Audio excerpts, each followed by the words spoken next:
Hey guys, tonight we're discussing one of history's more infamous pandemics, the Black Death. This was a rather unsettling 14th century event, characterized by poor hygiene, questionable medical advice, and fleas with significant attitude problems. Tonight, we'll explore what you could have done to survive it. And no, just don't get sick. Doesn't count as a valid strategy.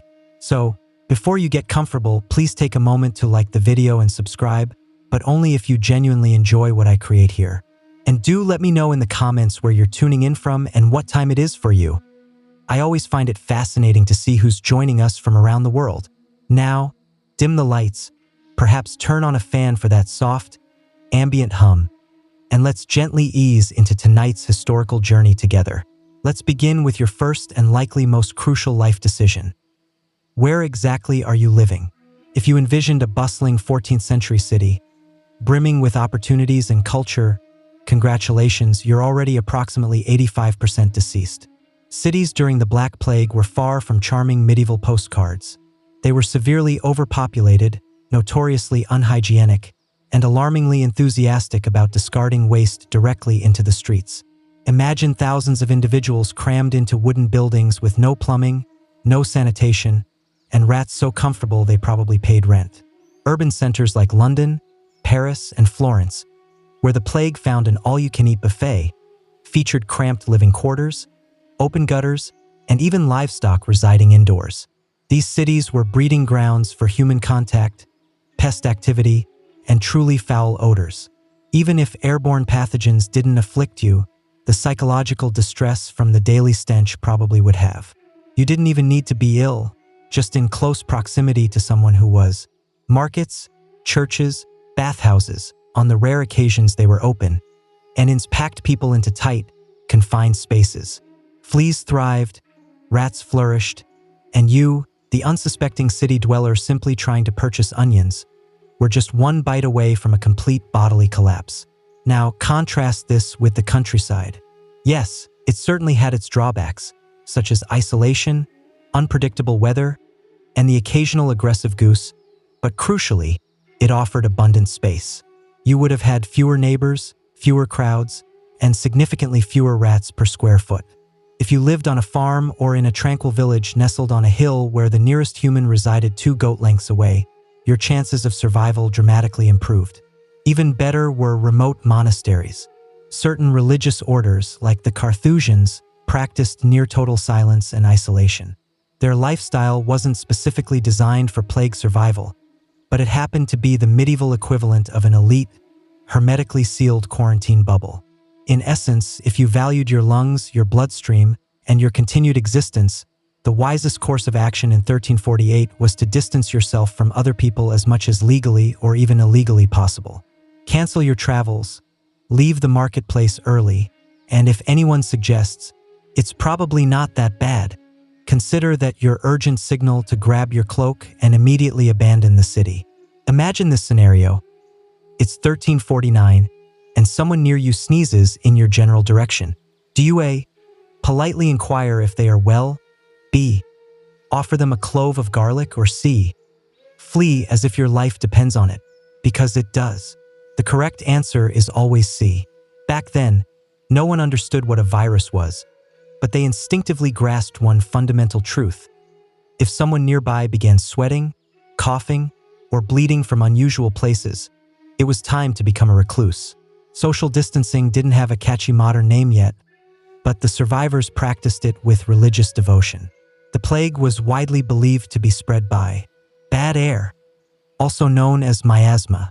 This theory wasn't entirely accurate. The true culprits were fleas, not the fog, but inadvertently, avoiding other humans who reeked of decay proved to be excellent advice. People who retreated early to the countryside, to a secluded family cottage, or anywhere free from suspicious coughing, had significantly better odds of surviving. Entire families endured by simply closing their doors and keeping them shut until the following year. Did this strain relationships? Absolutely. Was it awkward when your cousin came knocking, begging for soup and sneezing through the keyhole? Extremely so, but allowing them entry could mean everyone would be deceased by Sunday, so, regrettably, no soup for Cousin Gregory. Some nobles and affluent families even fled their cities at the very first indication of plague. The wealthy Boccaccio family, for example, packed their belongings and departed Florence, engaging in social distancing with wine, poetry, and absolutely no contact with peasants. A wise decision. Meanwhile, the less fortunate learned to self-isolate through a harsh process of trial and error, mostly error. Markets, festivals, weddings, any large gathering was a game of microbiological roulette. If you possessed the willpower to skip these events, remain at home, and converse with your cat instead of your neighbor, you had a genuine chance at outliving the pandemic. It's quite simple. Every human interaction was a potential death sentence. And while medieval people didn't have social media threads discussing flattening the curve, they quickly realized that fewer handshakes invariably meant more birthdays. If you were fortunate enough to survive the Black Plague, chances are you weren't doing so while adorned in velvet. Let's discuss fashion, specifically how your choice of clothing could have led to your demise in 1348. The medieval upper class favored long, flowing robes, sleeves trimmed with fur, and thick, ornate fabrics that essentially proclaimed, "I possess wealth, and I certainly have no intention of fleeing quickly." However, to fleas, this wasn't high fashion. It was prime real estate. The plague was indiscriminate, rich or poor. If you had fabric and skin, you were fair game. But the wealthier you were, the more layers you wore, and consequently, the more inviting space you offered fleas to move in, establish themselves, and start a small family. In this peculiar way, your fashion choices could inadvertently function as a luxurious hotel chain for parasites. What actually proved effective? Simplicity. Survivors generally opted for shorter tunics, less fabric, tighter sleeves, and linen, the one fabric that fleas weren't exactly writing love letters about. Bonus points were awarded if you washed your clothes more than once a season, which, yes, was considered an excessive habit by medieval standards. Some communities even went as far as burning entire wardrobes, mistakenly believing that the disease clung to cloth. This belief wasn't entirely baseless. Fleas can indeed survive for days without a host and would happily hitch a ride on your favorite overcoat. That luxurious velvet cloak with the squirrel fur trim? It wasn't a display of wealth if it was also inadvertently transporting microscopic death. People also wore numerous accessories, but beaded necklaces, perfumes, and rosemary bundles offered little protection against the plague, unless their primary effect was to offend everyone's noses sufficiently to maintain distance, in which case, well done. And if you're curious about armor, no, it provided no defense either. You couldn't engage the plague in a sword fight, though dying fully clad in plate armor because you refused to remove your gauntlets long enough to wash your hands would have been entirely in character for certain knights. If you harbored hopes of surviving the Black Plague, your geographical location was more than just scenic. It could literally save your life, especially if that life was positioned far, far uphill. Medieval science had significant gaps. They certainly didn't understand bacteria, but they did observe patterns, such as the fact that people living on hills didn't perish quite as rapidly as those residing in swampy lowlands. Coincidence? Perhaps, but if your neighbor's lifeless body had just toppled over your fence, you likely wouldn't linger to demand peer-reviewed studies. Elevation offered several subtle advantages. Firstly, rats. These tiny carriers of the plague notoriously disliked climbing, or more accurately, they disliked remaining at higher elevations, especially where food was scarce and temperatures tended to drop. The colder the hill, the less likely you were to host a vibrant flea festival. Secondly, wind. Higher ground meant superior air circulation, and while bad air, or miasma, wasn't the direct cause of the plague, escaping stagnant, putrid-smelling alleys for crisp hilltop breezes was a wise decision regardless. At the very least, it spared you the pervasive aroma of medieval city life, a complex blend of human waste, goat hair, and desperation. Hills also provided the luxury of fewer people. That's right, elevation plus isolation, a winning combination in any century. The plague simply couldn't spread efficiently if there was no one nearby to contract it, and no one to cough on you while waiting in line at the communal water barrel. Some monasteries and manors were already strategically built on high ground, not for reasons related to plague, but because their inhabitants appreciated the view and preferred to avoid invasions. However, when the Black Death swept through, those high ground foundations suddenly seemed remarkably prescient. You didn't need to be wealthy to seek higher ground. Even shepherds, goat herders, and that eccentric person who conversed with birds had the right idea. Fresh air, minimal neighbors, and a challenging uphill climb deterred both the plague and unwelcome surprise visits. And if someone from the valley arrived trudging uphill with a cough and a flimsy excuse about it being just a cold, you had a perfectly valid reason to roll a barrel downhill at them in self-defense. Let's begin with an undeniable truth. Medieval people were not renowned for their fondness of soap, water, or personal boundaries. By the 14th century, the previous Great Bathing Renaissance had encountered a significant setback. Earlier medieval periods had enjoyed public bathhouses, some quite elaborate, but by the time the Black Death arrived, bathing was viewed with deep suspicion. Medical experts, and I use that term generously, widely believed that hot water opened your pores, thereby making you more susceptible to disease. In other words, they thought washing yourself made you more likely to die. This, of course, was precisely the opposite of the truth. Plague-carrying fleas adored dirty, unwashed skin, especially the kind of skin buried under 3 layers of wool and last month's stew. People who bathed, even infrequently, were simply less appealing to parasites. They didn't know this, of course. They just assumed they were unlucky enough to smell of sin. As it turns out, smelling of sin inadvertently meant smelling like survival. Soap did exist, but it was either crudely homemade from ashes and animal fat or prohibitively expensive. Still, some survivors consistently washed their hands and faces, even if it was more due to superstition than scientific understanding. Others attempted bathing with herbs, vinegar, or wine, which was less effective but did make you smell vaguely like a salad that had been blessed. Clothing presented another challenge. Laundry was perhaps done once a month if you were affluent, and typically involved vigorously beating your garments against a rock and hoping the lice would take the hint. Those who took the effort to boil their linens or change outfits weekly, while certainly not clean, by today's standards, they were positively sterile compared to plague-era benchmarks. And let's not forget dental hygiene. Toothpaste was non-existent, but chewing mint leaves or rubbing salt on your teeth was a common practice. Again, this wouldn't cure the plague, but it did make your deathbed conversation slightly more tolerable. So, could a bath save your life? Not directly, but it drastically reduced your chances of becoming a mobile flea banquet. Plus, it literally separated you from the general populace. People tended to avoid you because you smelled oddly clean. Medieval doctors. These were individuals of immense confidence, questionable hygiene, and even worse theories. If you found yourself experiencing a touch of the plague in 1349 and decided, "I'd better call a doctor," congratulations, you've just made your final mistake. To be fair, they were genuinely trying their best with the limited understanding they possessed, which was, in essence, nothing.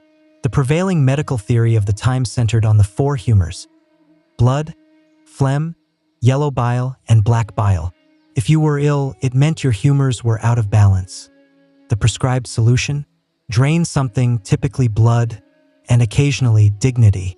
So you'd present yourself coughing blood, and they'd respond by applying leeches until you resembled a deflated wineskin, or worse, they'd open a vein to release the bad humors, which had the unfortunate side effect of also releasing your life force.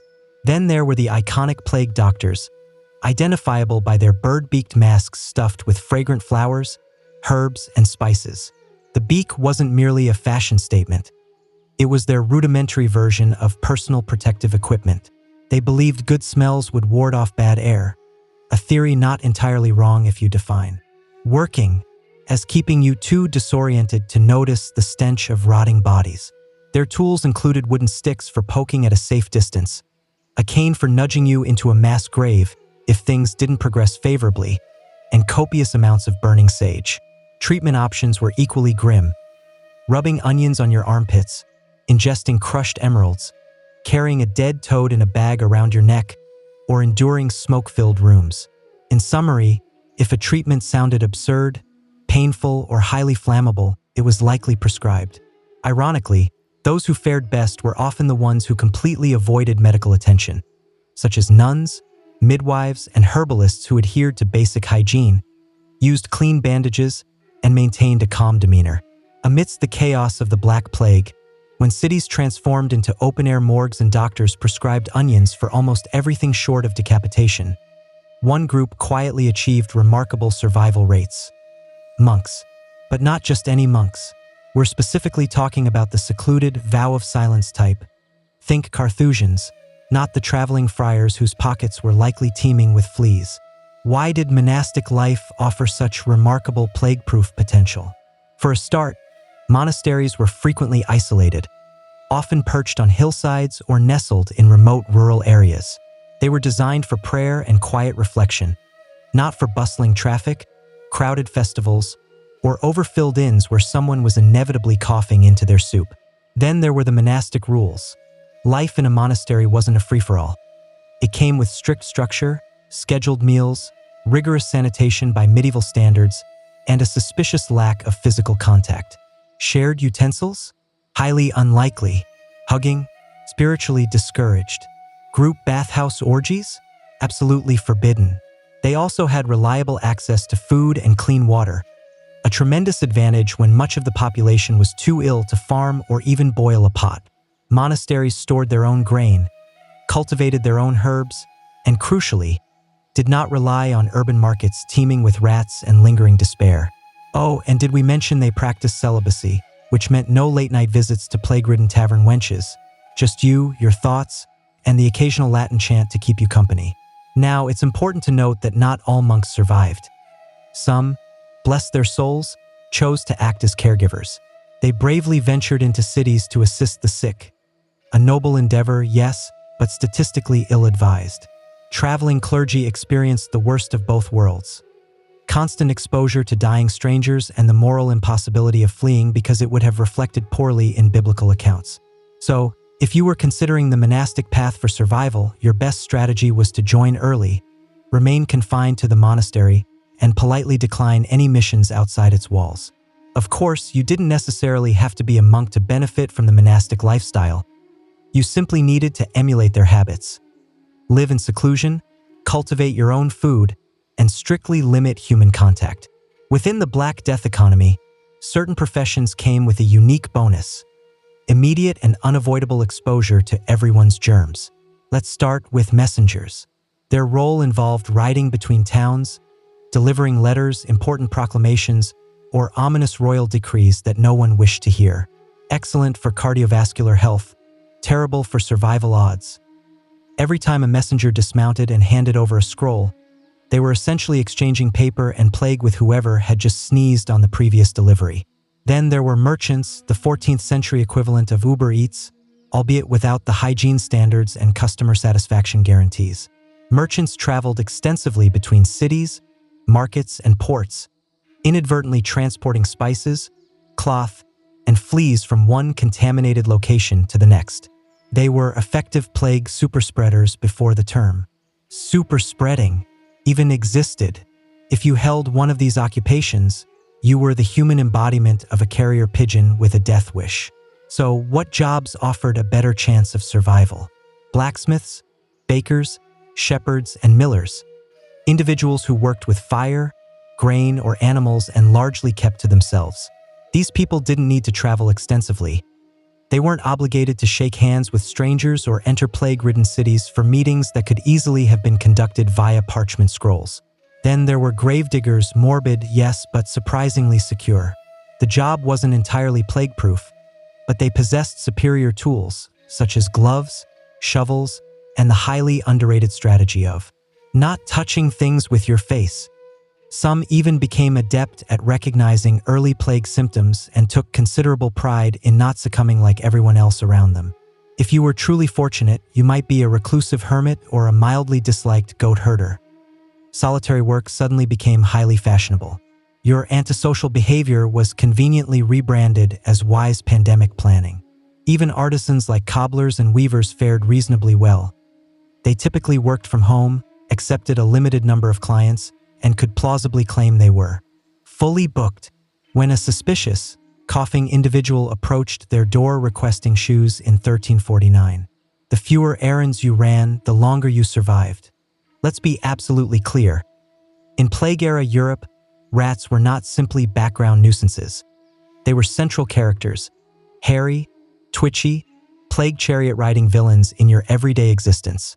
And they had one primary mission: to infiltrate your food supply and leave you with a parting gift known as Yersinia pestis.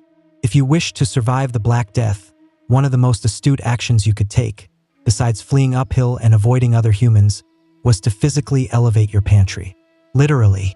Grain bins placed directly on the floor? That was an open invitation for a rat rave. Open baskets of bread left under your bed? Congratulations, you'd effectively set up a plague-themed buffet. Rats were not particular about their diet, and neither were their accompanying fleas. The moment rodents established themselves in your pantry, your odds of living past Lent plummeted faster than your dwindling grain reserves. Now, some medieval households did learn to be more cautious. They stored food on high wooden shelves, inside tightly sealed ceramic jars, or within suspended boxes hanging from the ceiling like peculiar piñatas that no one was permitted to strike. These were not aesthetic design choices. They were desperate attempts to maintain the plague at a safe, tail's length distance. And then there were cats, the unsung heroes of rodent control. The more felines you had patrolling your kitchen, the better your chances. Unfortunately, some communities mistakenly accused cats of being witches' familiars and cruelly killed them, which, spoiler alert, dramatically worsened the rat problem.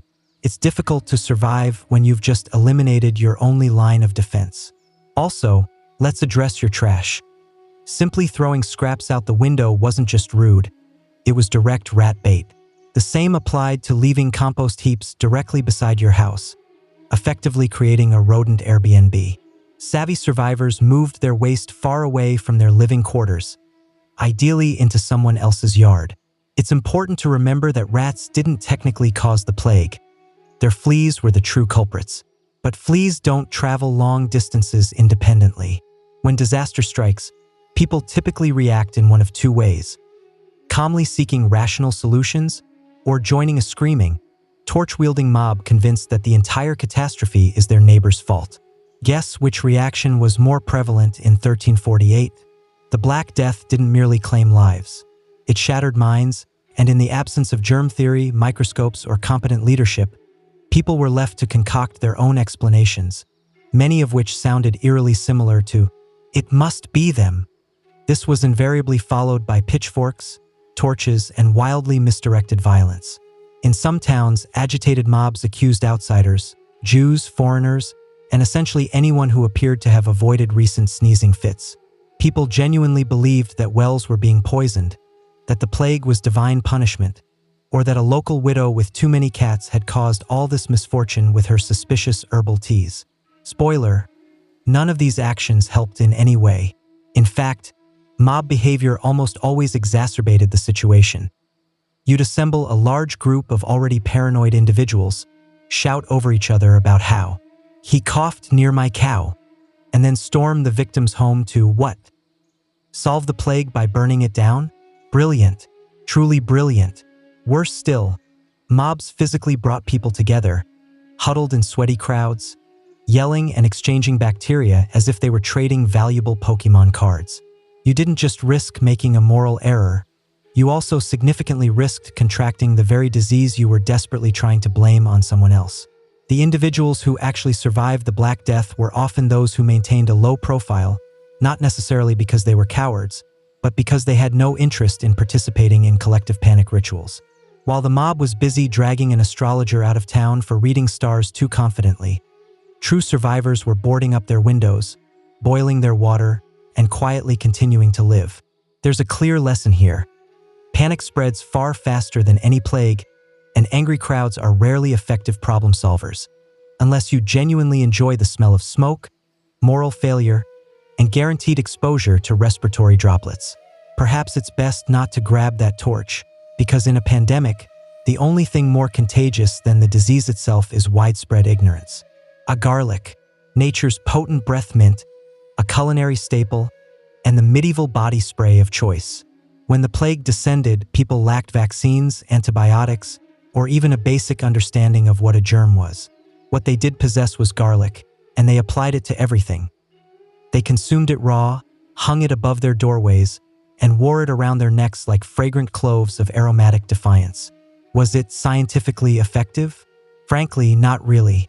But in a world where your other options included bathing in vinegar, drinking molten gold, or allowing someone to drill a hole in your skull to release bad air, garlic seemed relatively sensible. Why garlic? For one, it possessed a powerfully strong odor, and that was considered immensely significant. The leading theory of disease at the time was miasma, or bad air. So if you could overwhelm the stench of rotting corpses and human waste with something aggressively herbal, people believed you were on the path to good health. Garlic was effectively the Axe body spray of 1348. But here's the interesting twist. Garlic is a mild antibacterial agent and an insect repellent. Modern science confirms that it does indeed possess some antimicrobial properties. So, while medieval folks didn't understand the underlying science, they may have inadvertently made themselves less appealing to fleas, the actual carriers of the plague. That said, don't credit garlic with too much power. It was not a magical shield. You couldn't rub a clove on your forehead and confidently walk through a pile of corpses unscathed. Some individuals consumed so much garlic that they became socially unapproachable, which, ironically, did contribute to social distancing. Furthermore, garlic wouldn't save you if you continued to make other critical errors. Wearing flea-infested robes, visiting sick neighbors, or drinking from shared cups at a crowded funeral feast. All the garlic in the world wouldn't protect you. You'd simply perish, perhaps extra seasoned. In the 14th century, the simple ability to perceive a pleasant scent, like that of roses, wasn't just a charming sensory experience. It was essentially a diagnostic tool. If your nose still functioned, congratulations, you were likely not yet deceased. The reasoning was straightforward. The plague often struck swiftly and brutally, bringing with it symptoms like fever, vomiting, painful swelling, and crucially, a sudden, overwhelming loss of the will to stand. One particularly disturbing sign was the onset of an overwhelming stench, emanating both from the afflicted individual and from the surrounding city itself. If you could detect the fragrance of flowers instead of the pervasive odor of rotting flesh, you were already in a significantly better position. This is where the practice of carrying a posy became popular. People of means, or even just those with good instincts, carried small bouquets of herbs and flowers called pomanders or nosegays. These weren't romantic gestures.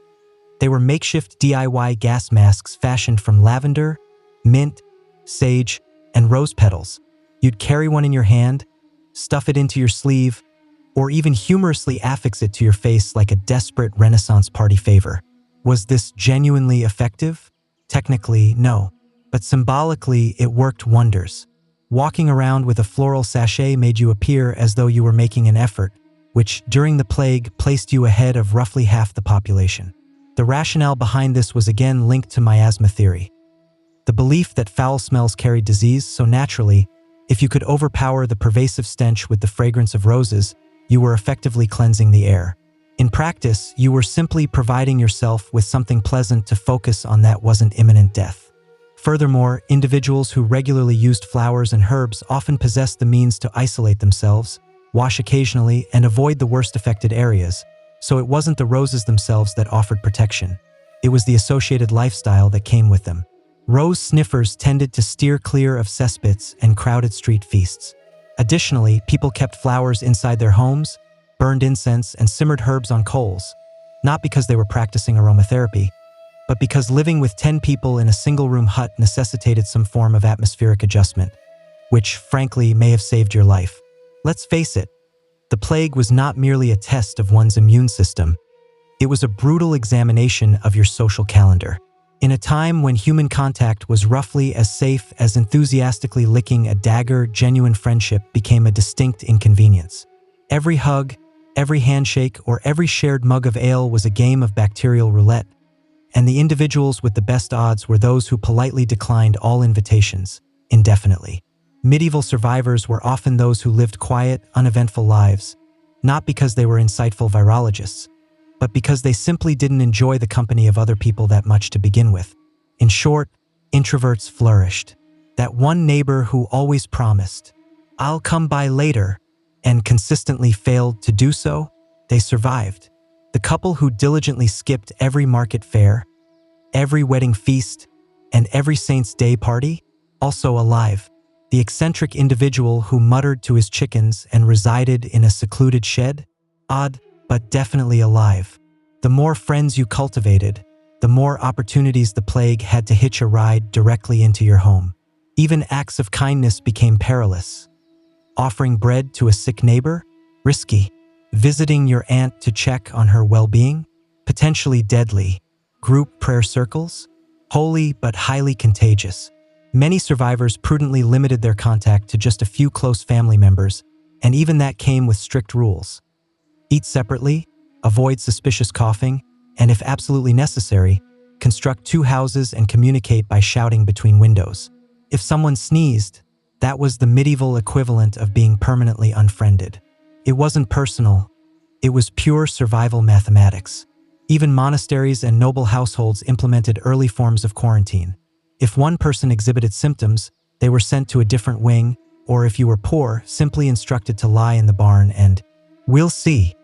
Here's the part no one truly enjoys admitting. Sometimes, surviving the Black Death ultimately came down to sheer dumb luck. Making good choices certainly helped. Washing occasionally, avoiding large festivals, and not engaging in unhygienic contact with strangers. But even if you did everything perfectly, a single flea with a particularly bad attitude could derail your entire life.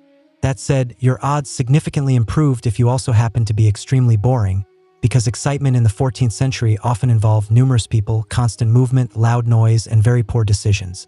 It was the extroverts, the restless wanderers, the just popping into town crowd who consistently found themselves attending funerals they didn't realize were their own. Survivors? They leaned heavily into monotony. The plague had no concern for how charismatic you were. It didn't care about your grand ambitions, your burgeoning side hustle, or your cherished dream of opening a new tavern in Bruges. It only cared if you were within biting range. So the individual who spent his days meticulously tending beets and quietly muttering about the weather? Immune? No. But largely invisible to danger? Almost. There were also remarkable genetic flukes. Modern scientists believe some people carried specific mutations, like the CCR5 delta 3-2 gene, that rendered them more resistant to the plague's devastating effects. They didn't understand this at the time, of course. They simply thought, it's peculiar that I'm not bleeding from my armpits like everyone else. So yes, if you were genetically fortunate, lived alone, were mildly antisocial, enjoyed boiled water, and possessed an unreasonably strong attachment to your cat, congratulations, you were part of the medieval elite of survivors. But the moment you decided to be adventurous, tried a new city, invited friends over, joined a flagellant parade, or drank from that mysterious shared chalice at the market, the odds dramatically turned against you. Being boring meant adhering to a routine meant fewer unexpected surprises, and fewer surprises meant fewer unexplained rashes and less spontaneous organ failure. If you managed to endure the coughing, the bleeding, the rotting streets, and the awkwardly aggressive garlic breath, congratulations, you've officially entered plague survivor territory. And now you face your final, crucial task. Ensure someone knows you were here, because surviving the Black Death wasn't just about avoiding death. It was about being remembered for that survival. Enter the scribes, the diligent monks, the meticulous diary keepers, and the slightly traumatized villagers who possessed both a good memory and access to parchment. These individuals were the true MVPs. Not only did they outlive countless others, but they also possessed the energy and drive to write about their experiences. People like Giovanni Boccaccio, who gave us the Decameron, a seminal work about wealthy Florentines who escaped the plague by retreating to the countryside and telling stories. Or that anonymous monk in Yorkshire who simply scribbled in the margins. A great pestilence came, and many died, a minimalist yet effective record. Writing things down was more than mere catharsis. It was a way to process the unfathomable events, to pass on vital warnings, and to subtly humble brag about your immune system. Survivors who recorded their stories profoundly shaped how future generations understood the plague, and in doing so, they transformed the act of not dying into a kind of enduring legacy project. But here's the critical catch. You had to outlive the printing deadline. That meant remaining cautious even after the worst of the plague seemed to have passed. Many individuals lowered their guard too soon. They celebrated prematurely, reunited with friends and family, hosted extremely ill-advised feasts, and then tragically succumbed in the devastating second wave. So, if you truly desired to make it to the very end and write your own narrative of survival, do not rush back to town. Do not embrace anyone simply because the bishop declared the plague was probably over. Do not accept free ale from a person with visibly swollen buboes. Instead, wait. Remain boring. Keep your diary close at hand. Observe everything. And when it was truly safe, undeniably safe, then pick up a quill and meticulously record your tale. Perhaps no one would ever read it. Perhaps it would slowly molder in a dusty chest. But just perhaps, some future historian would one day stumble across it and declare, this one genuinely knew what they were doing. Because surviving a pandemic is impressive, but surviving it with a detailed account, that, my friends, is truly eternal. Long before psychiatry had even acquired a name, mental illness was often perceived not as a medical condition but as a divine message or, more ominously, a curse. In ancient Mesopotamia, if an individual experienced hallucinations, spoke incoherently, or acted erratically, the primary assumption wasn't madness. It was demonic possession. The Sumerians widely believed that evil spirits could infiltrate the human body and seize control. A disturbed mind signified that a malevolent demon had claimed the soul. The earliest documented treatments were not based on logic or scientific observation. Instead, they combined intricate ritual, fervent prayer, and powerful magic. Clay tablets from Assyria describe detailed incantations specifically designed to drive out the spiritual invader. Exorcists were significantly more trusted than traditional doctors. These were not obscure fringe beliefs. They represented mainstream diagnostic practices. In ancient Egypt, the approach was not dramatically different. The Ebers Papyrus, one of the oldest surviving medical documents, records both physiological and spiritual explanations for unusual behaviors. If you wept without apparent cause, forgot your own name, or withdrew from social interaction, you might be believed to have a wandering womb, or to be cursed by a powerful god. Treatment involved aromatherapy, ritual purification, and fervent appeals for divine intervention. Egyptians generally believed that the heart was the seat of thought, not the brain. However, the Greeks elevated these ideas to another level. In Homeric epics, madness is frequently depicted as the direct work of the gods. For example, Ajax slaughtering sheep while believing they were his enemies, a clear result of divine interference. The concept of divine madness became so deeply embedded in Greek culture that it was sometimes viewed as a form of inspiration. Plato even argued that certain forms of madness were benevolent gifts from the gods, leading to prophecy, exceptional artistic genius, or profound poetic insight. Poets, therefore, were not seen as mad. They were considered divinely chosen. Yet, it wasn't all spiritual interpretations. Hippocrates, often revered as the father of modern medicine, offered a more physical explanation for mental afflictions. He attributed imbalances in the four bodily humors: blood, phlegm, black bile, and yellow bile. Melancholia, what we might now diagnose as depression, was considered an excess of black bile. His proposed solutions included dietary adjustments, sufficient rest, and lifestyle modifications, remarkably astute advice for a man born in 460 BCE. This fundamental duality, spiritual versus physical, would define how societies understood mental illness for centuries to come. An individual could be seen as cursed or chemically imbalanced, a prophet or a lunatic. The line separating healer from priest was razor thin, and depending on your geographical location, the voices you heard in your head could either earn you a place in a temple or a swift burial.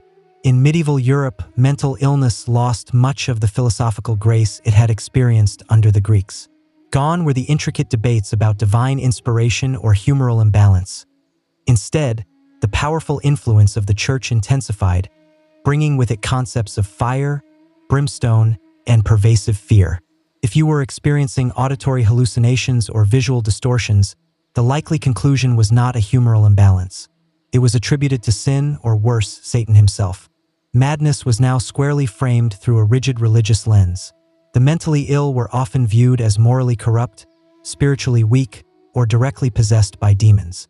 The The devil was considered the primary suspect. A peasant woman wandering the streets in tattered clothing, muttering to herself, might be condemned as a witch. A nobleman weeping uncontrollably for days without apparent cause could be accused of harboring unconfessed sin. Confession, flagellation, and fervent prayer were widely considered viable treatments.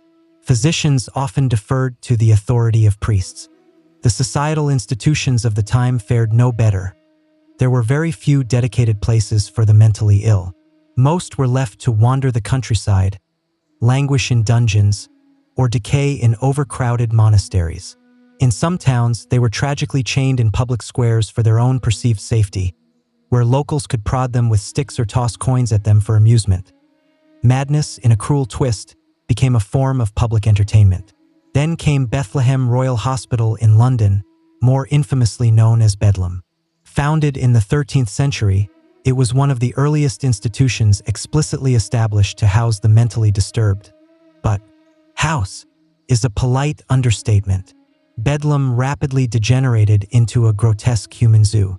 Visitors would pay admission fees to gape at the lunatics, chained to walls or howling behind barred windows.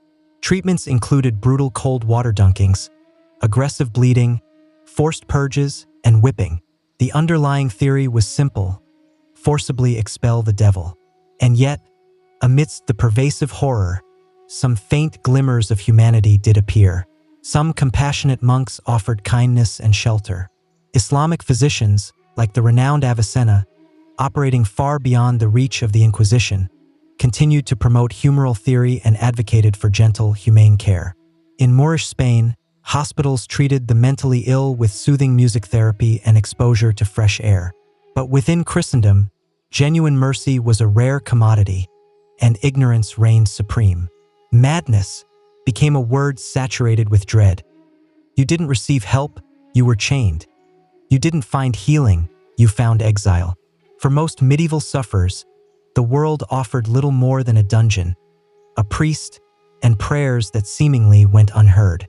The truly dark age of madness had begun, and it would tragically take centuries before compassion and understanding finally caught up. The Renaissance is often romantically idealized as a period of profound rediscovery, of beauty, scientific inquiry, and boundless human potential. But for individuals suffering from mental illness, this historical shift proved to be more complicated than truly hopeful. As classical knowledge resurfaced, so too did older medical concepts, particularly those from Hippocrates and Galen. The Church's pervasive grip on medicine loosened slightly, and for a brief period, madness was once again acknowledged as having a physical basis, not just a spiritual one. Physicians began to reframe mental illness through the lens of anatomy and bodily imbalance, rather than solely attributing it to sin and demons. Melancholia, hysteria, and mania. These terms became recognizable once more, and were theoretically treated with dietary adjustments, ample rest, and calm surroundings. There was even a renewed fascination with astrology, with the positions of the stars sometimes blamed for emotional instability. A moody temperament? Perhaps Saturn was in the wrong astrological house. But do not mistake this for widespread kindness or enlightenment. The Renaissance mind remained deeply suspicious of anything it couldn't precisely quantify, and the human body was still subjected to harsh cleansing practices. Bloodletting remained a popular treatment, as did induced vomiting. If an individual was deemed too agitated, they might be restrained for days or subjected to spinning chairs, supposedly designed to reset the brain. In Italy and France, institutions for the mentally ill became more common, established not out of compassion, but primarily to protect society from the unpredictable. One notable voice emerged, Johann Weyer, a Dutch physician in the mid-1500s. Weyer courageously argued that many individuals accused of witchcraft were simply mentally ill women in desperate need of care, not execution. He authored De Prestigiis Daemonum, On the Tricks of Demons, a groundbreaking work that directly argued against the rampant witch trials and passionately defended the mentally afflicted from the wrath of both the church and angry mobs. Unsurprisingly, the church was far from pleased. His books were banned, and his progressive ideas were largely ignored. Meanwhile, madness remained a convenient tool for those in power. Unwanted wives, political rivals, or rebellious daughters could be quietly declared insane and summarily locked away, without trial, without public scandal, just a convenient diagnosis. Mental illness was as much a social weapon as it was a perplexing medical mystery. However, art and literature flourished with new, nuanced depictions of madness. Consider Ophelia's drowning grief or Don Quixote tilting at windmills. The madman transformed into a tragic, almost romantic figure, seemingly broken by the world, lost in illusion. But society still remained woefully ignorant about how to genuinely help them. The Renaissance reopened the study of the body and rekindled intellectual inquiry, but the very soul of psychiatric care remained firmly shackled, and the approaching age of enlightenment was about to make that profound contradiction even more stark. The Enlightenment period promised an era of profound reason, scientific progress, and the triumph of logic over superstition. Yet, when it came to the complex issue of mental illness, the results were decidedly mixed. On one hand, the deeply ingrained idea of confining someone for demonic possession gradually lost credibility. On the other hand, society now required a new justification for marginalizing the mentally ill, preferably one adorned with a white coat and a Latin vocabulary.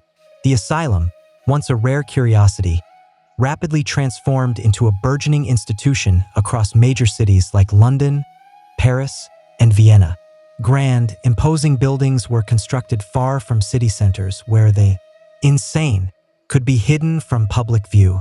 These places were not hospitals in the modern sense.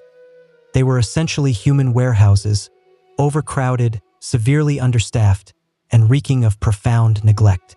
They were designed less for genuine treatment and more for simple isolation. The mentally ill were systematically removed from public life, much like broken furniture is removed from a showroom floor. Ironically, this was often presented as a significant step forward, as progress. French physician Philippe Pinel famously ordered the removal of chains from inmates at the Bicêtre Asylum in 1793, a gesture widely celebrated as revolutionary. However, while symbolic, the reality was often less idealistic. Patients might be unshackled, but they remained locked within the institution, subjected to harsh ice baths, forced feeding, and moral therapy, which frequently involved lengthy lectures about proper behavior delivered by a stern-faced doctor wielding a stick. Moral treatment became a popular buzzword. The underlying idea was that mental illness stemmed from bad habits, laziness, or fundamental moral failings. So, the supposed cure involved rigid discipline, strict order, and unwavering routine. No outbursts, no questioning of authority. Think of it as a psychological boot camp, but with securely locked doors. Inmates were meticulously taught to follow rules, attend chapel services, make their beds perfectly, and always smile at authority figures. Compliance was directly equated with recovery. In Britain, the York Retreat emerged as a notably gentler model. Run by Quakers, it emphasized kindness, a peaceful silence, and natural surroundings for patients. Patients were encouraged to walk in serene gardens and were generally treated with a greater degree of respect. This more humane model influenced others, but it unfortunately remained an exception, not the widespread rule. The real, enduring shift came in the realm of paperwork.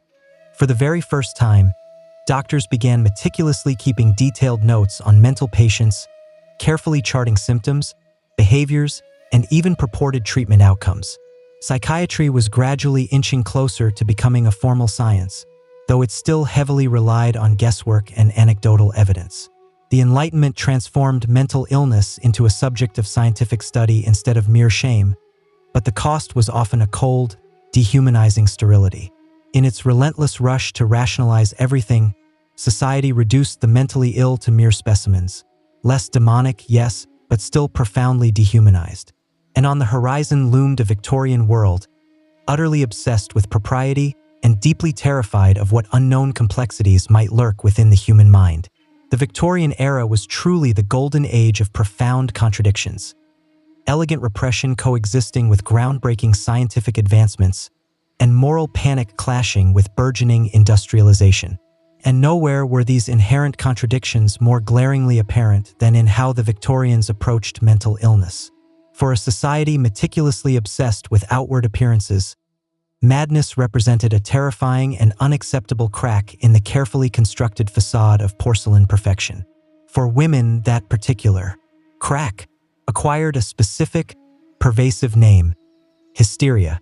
Derived from the Greek word for uterus, this diagnosis became a convenient catch-all explanation for virtually any behavior women exhibited that caused men discomfort or defied societal expectations. Mood swings? Hysteria. Expressing sexual desire? Hysteria. Unwillingness to marry? You guessed it, still hysteria. It was, in essence, a patriarchal dream. Systematically pathologize female independence, punish emotional expression, and then conveniently label it as science. The proposed treatments for hysteria were even more absurd. Some doctors recommended vibratory therapy, which, yes, is exactly what it sounds like. Others suggested marriage, repeated childbirth, or prolonged bed rest. Drive S. Where Mitchell's infamous rest cure involved confining women to their beds for weeks on end, with no reading, no conversation, and no writing, essentially a form of mental solitary confinement with decorative wallpaper. Charlotte Perkins Gilman's powerful novella The Yellow Wallpaper was a direct and scathing response, written after she herself nearly succumbed to madness under this very prescription. Meanwhile, in the male-dominated sphere of medicine, things became even stranger. Jean-Martin Charcot, a distinguished neurologist in Paris, gained considerable fame for his dramatic public demonstrations of hypnotized hysterics at the Salpêtrière Hospital. Crowds of male students and elite socialites gathered to watch women twitch and convulse on command. It was a bizarre fusion of scientific inquiry and theatrical spectacle. Charcot genuinely believed he was advancing the field of neurology.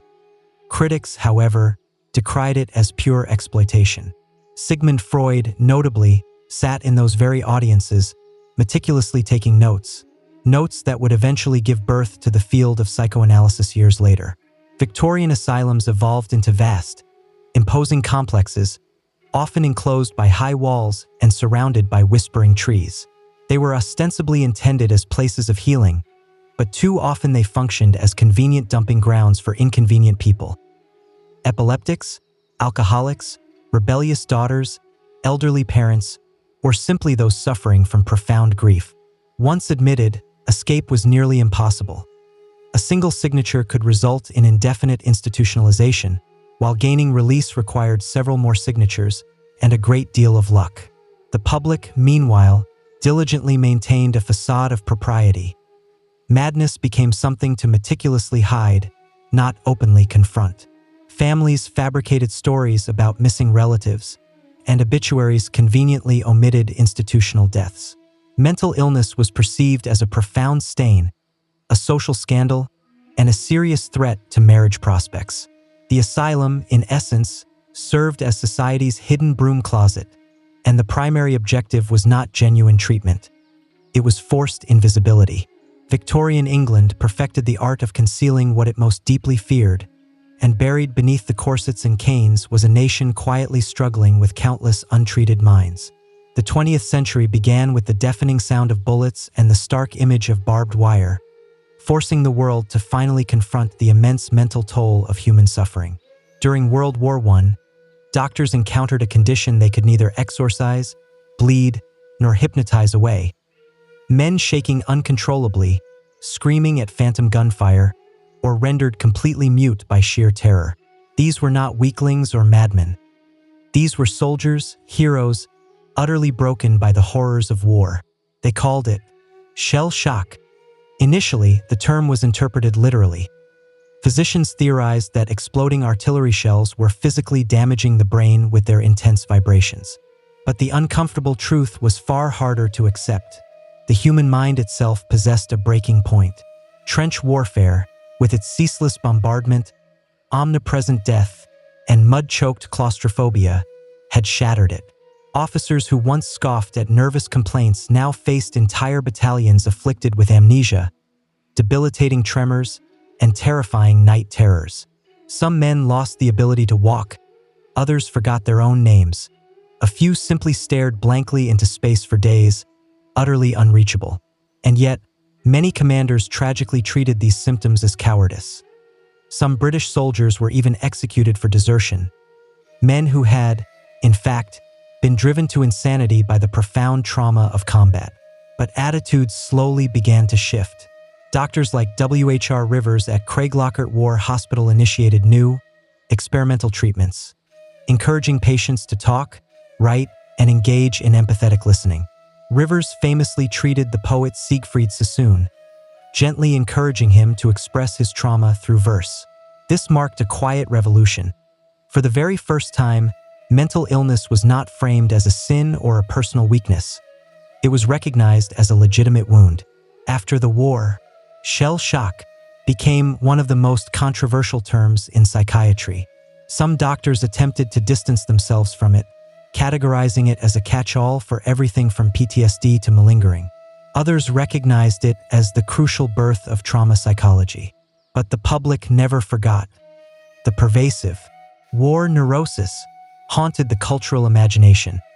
Broken soldiers aimlessly shuffling through post-war Europe, eyes sunken, minds tragically distant from home.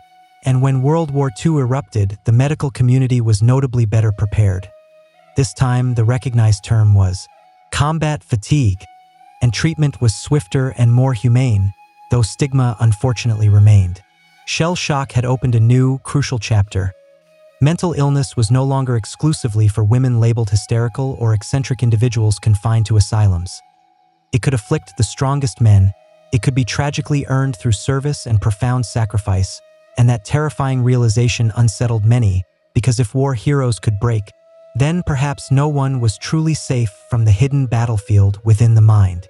As the world stumbled into the mid-20th century, psychiatry embarked on a bold and often brutal leap into direct physical intervention.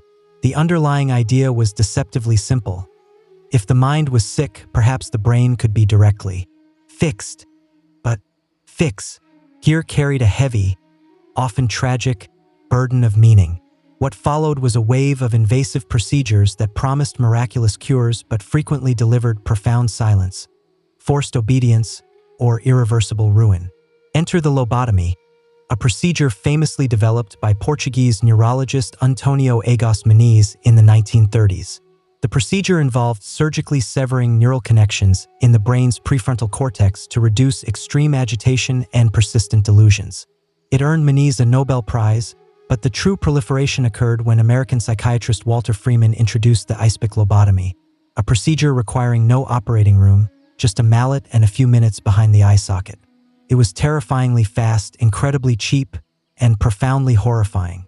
Tens of thousands of individuals underwent the procedure in the US alone, including children, housewives, and war veterans. Some patients became docile and compliant.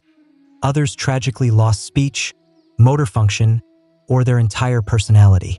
A significant number even died on the operating table. Yet, hospitals continued to offer it, primarily because it efficiently emptied beds. A patient who had previously been violent or uncooperative was now quiet, vacant, and manageable, considered a success by 1940s standards. Then came electroconvulsive therapy, or ECT.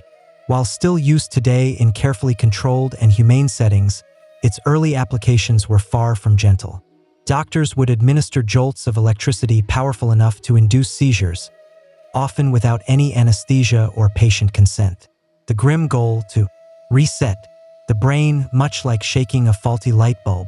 For some patients, particularly those with severe depression, it brought genuine, albeit temporary, relief.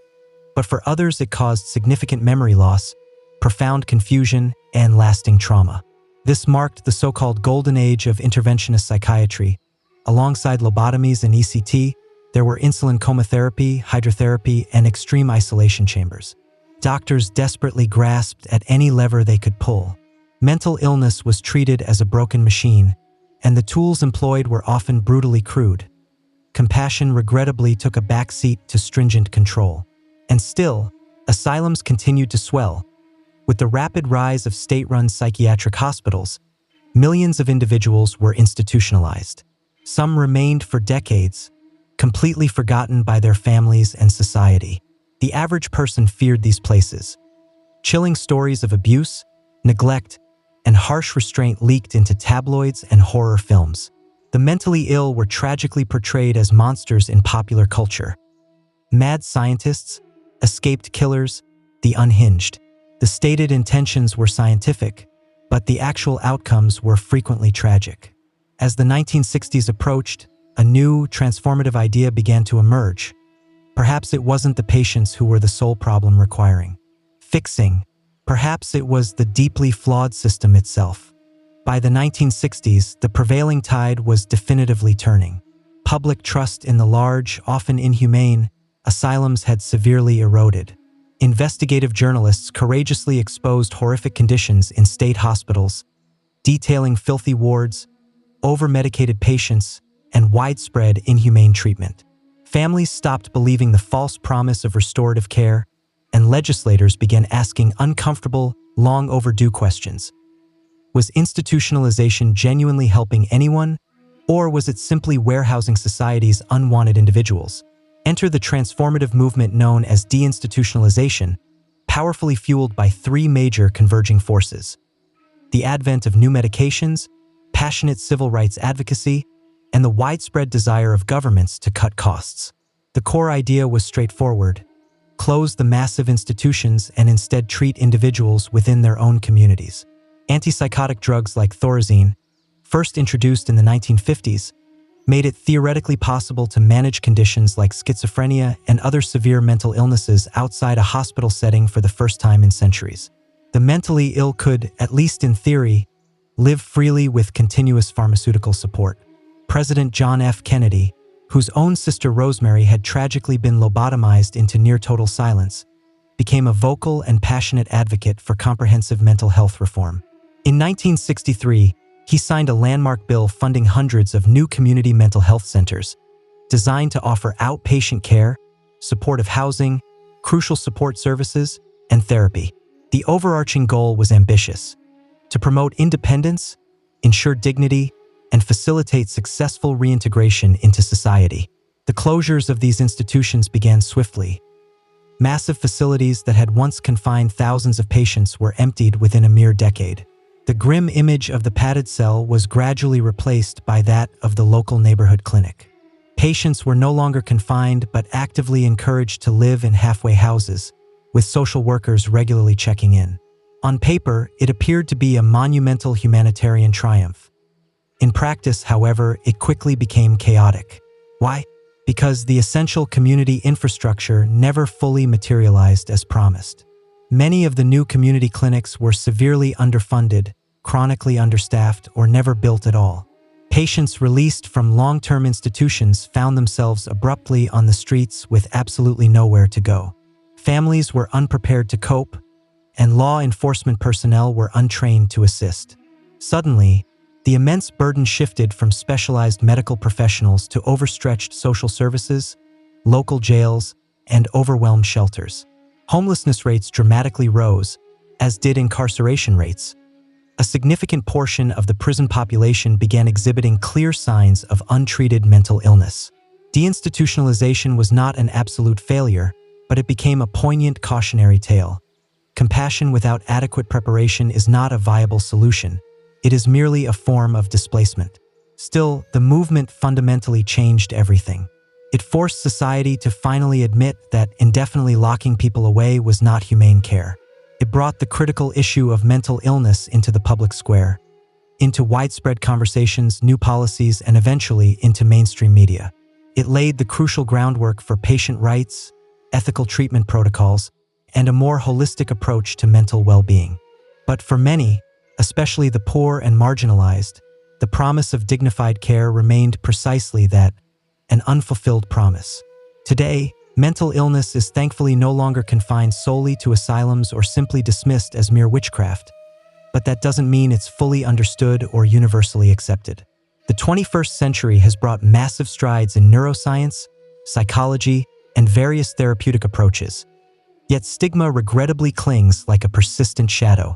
For all our advanced scientific vocabulary, we still flinch at diagnostic terms like bipolar, schizophrenic, or borderline. Thanks to modern brain imaging technology, we now possess a deeper understanding that conditions like depression and anxiety are not simply in your head, in the dismissive sense. They involve very real, measurable changes in brain chemistry, intricate structure, and fundamental function. Genetic research has powerfully linked certain disorders to hereditary factors. Environmental trauma, childhood neglect, and even the health of our gut microbiome are now recognized as significant contributors to mental instability. For the very first time, we are beginning to perceive mental illness as a dynamic and complex intersection of biology, psychology, and one's surrounding environment. But this increased understanding doesn't always automatically equate to widespread empathy. Social media has played a role in normalizing conversations around mental health, particularly among younger generations. Celebrities now speak openly about their experiences with anxiety, their engagement in therapy, and their use of medication. Numerous apps offer guided meditation, accessible therapy sessions, and mood tracking tools. And yet, access to effective, genuine treatment remains painfully unequal. Rural communities, low-income populations, and minority groups frequently encounter insurmountable barriers to receiving adequate care. Meanwhile, the pharmaceutical industry, while undeniably crucial in many respects, has also faced criticism for its perceived overprescription, particularly of antidepressants and stimulants. Some patients express feeling treated as mere checkboxes on a diagnostic form. Briefly seen, quickly medicated, and rarely truly heard. Therapy, once heavily stigmatized, is now a multi-billion-dollar industry, but it remains financially out of reach for many. And old ghosts continue to linger. Homeless populations are still disproportionately composed of individuals struggling with untreated mental illnesses. Prisons have now, tragically, become the largest de facto mental health institutions in many countries. Emergency rooms are overwhelmed with psychiatric crises they are ill-equipped to handle. It is, in essence, deinstitutionalization without the promised crucial safety net, once again. Yet, there are clear signs of hope on the horizon. Trauma-informed care is steadily gaining ground, and peer support programs are flourishing across communities. Schools are beginning to thoughtfully integrate mental wellness into their curriculums. Movements advocating for neurodiversity bravely challenge the outdated notion of a single, correct mind, and therapy is no longer a hushed secret. It is increasingly and openly recommended. But the work required is far from complete. Mental illness may no longer be confined and chained to a wall or brutally excised from the brain, but countless individuals still suffer in silence, buried under layers of pervasive cultural shame and systemic failure. History has starkly shown us what not to do. The future will be defined by whether we finally begin doing demonstrably better. Bushido, meaning the way of the warrior, was not a codified law formally written by emperors or carved into enduring stone. It resided deeply within the hearts of the samurai, subtly whispered through generations, eloquently inked in poetry, and honed into the sharp edge of steel. It meticulously governed every aspect of a warrior's existence, from how he fought to how he lived, and most crucially, how he ultimately faced death. Emerging during Japan's tumultuous feudal era, Bushido evolved over many centuries, drawing its principles from a rich mixture of Shinto reverence, Buddhist tranquility, and Confucian discipline. It rigorously demanded 7 core virtues: unwavering loyalty, profound courage, active benevolence, deep respect, absolute honesty, impeccable honor, and strict rectitude. These were not vague ideals. They were concrete, lived obligations. A samurai who violated any of these virtues could anticipate social exile or a far more gruesome end. Loyalty was non-negotiable. A samurai swore unwavering allegiance to his daimyo, his feudal lord. Betrayal was not merely seen as political treason. It was considered a profound spiritual defilement. Even in the face of inevitable defeat, a loyal retainer might choose honorable death over personal dishonor. The concept of giri, an inescapable sense of moral duty, bound him more tightly than any formal contract. And death? That was never perceived as the ultimate enemy. The ideal samurai embraced death daily, meticulously preparing his soul for the moment when duty would demand the ultimate price. If he failed his master, exhibited cowardice, or brought shame upon his name, There was one solemn way to reclaim his dignity: seppuku. With stoic calm, he would plunge a blade into his abdomen and slice sideways, allowing both profound pain and deep-seated guilt to spill onto the tatami mat. A second, known as the kaishakunin, would stand behind him, poised to deliver a swift, clean beheading, thereby sparing him prolonged agony. To Western observers, this might appear horrific, but to the samurai, it was considered beautiful, a final, poignant poem written in blood. Bushido did not perish with the decline of swords. Even after Japan underwent modernization and the samurai class was officially dissolved, echoes of Bushido persisted. It profoundly shaped the ethos of Japanese military officers during World War II and continues to influence martial arts, business culture, and national pride in Japan today. What makes Bushido truly extraordinary is not solely its severity. It is that it rigorously demanded honor not just in victory, but also in remarkable restraint, profound humility, and even in the dignified acceptance of death. The sword was sacred, but it was never the ultimate point. A true warrior embodying Bushido didn't merely master combat skills. He mastered himself. And when the final moment arrived, he faced death not with fear, but with an unwavering sense of dignity. In the frostbitten lands of Scandinavia, the Viking warrior code was forged in the crucible of fire and blood. It lacked a formal scripture or a singular, codified name like Bushido, but its principles were deeply etched into their sagas, inscribed on their graves, and reflected in their pantheon of gods. At its very core was a stark, unwavering belief: death is an inevitable fate for everyone, so strive to die honorably. Viking honor revolved fundamentally around supreme bravery, fierce loyalty, and an unblemished reputation. The Norse did not seek peaceful deaths in their beds. They actively sought out glorious battle. To fall with a weapon firmly grasped in hand was the ultimate dream, not a tragic misfortune. Why? Because of Valhalla. In Viking cosmology, warriors who died courageously in battle were chosen by the Valkyries, Odin's shield maidens, to ascend to Valhalla, a magnificent warrior's paradise where they would eternally feast, engage in mock combat, and meticulously prepare for Ragnarok, the final cataclysmic battle of the gods. Conversely, if you died a coward, your soul was condemned to hell, a bleak, dreary underworld of shame. This profound belief system fundamentally shaped how Vikings lived their lives. Raiding, pillaging, and conquest were not merely acts of survival. They were sacred rites leading to ultimate glory. Cowardice was not just socially embarrassing. It was spiritually damning. To flee a battle was to irrevocably stain your lineage. Even their funeral practices reflected this ethos.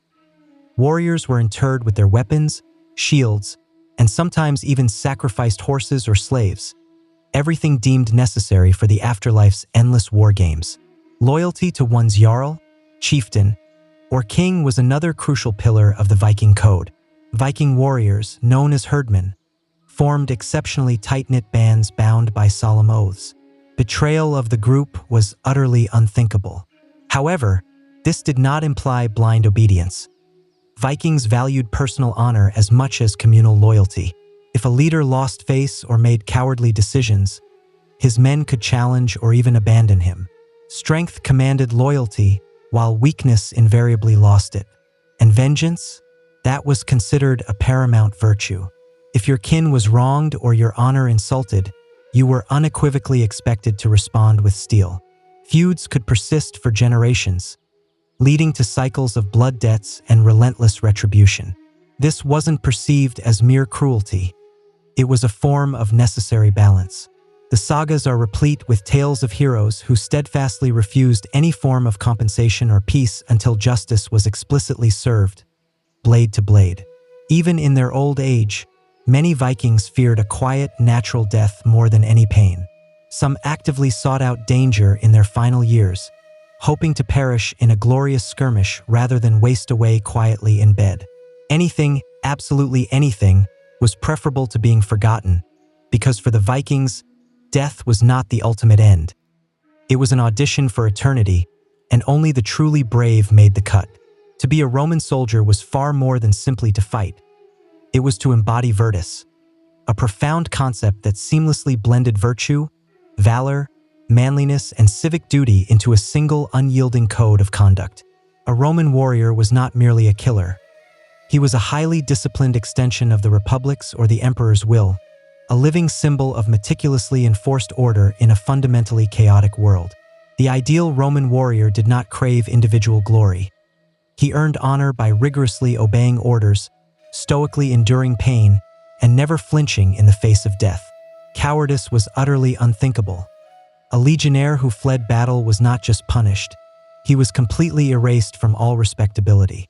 In some extreme cases, entire units were subjected to decimation, a horrific form of discipline where 1 in every 10 men was executed by their own comrades to forcefully restore absolute obedience. The Roman warrior code was intricately built upon rigorous structure. Training was constant, relentless, and physically grueling.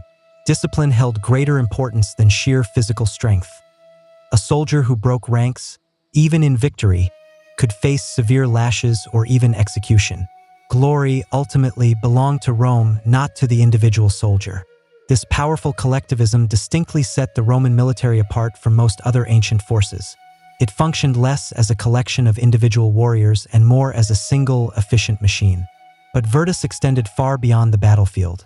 It was a profound societal expectation for all Roman men, especially those of noble birth, to demonstrate courage in the Senate, to be just in their leadership roles, and to display significant restraint in their personal ambition.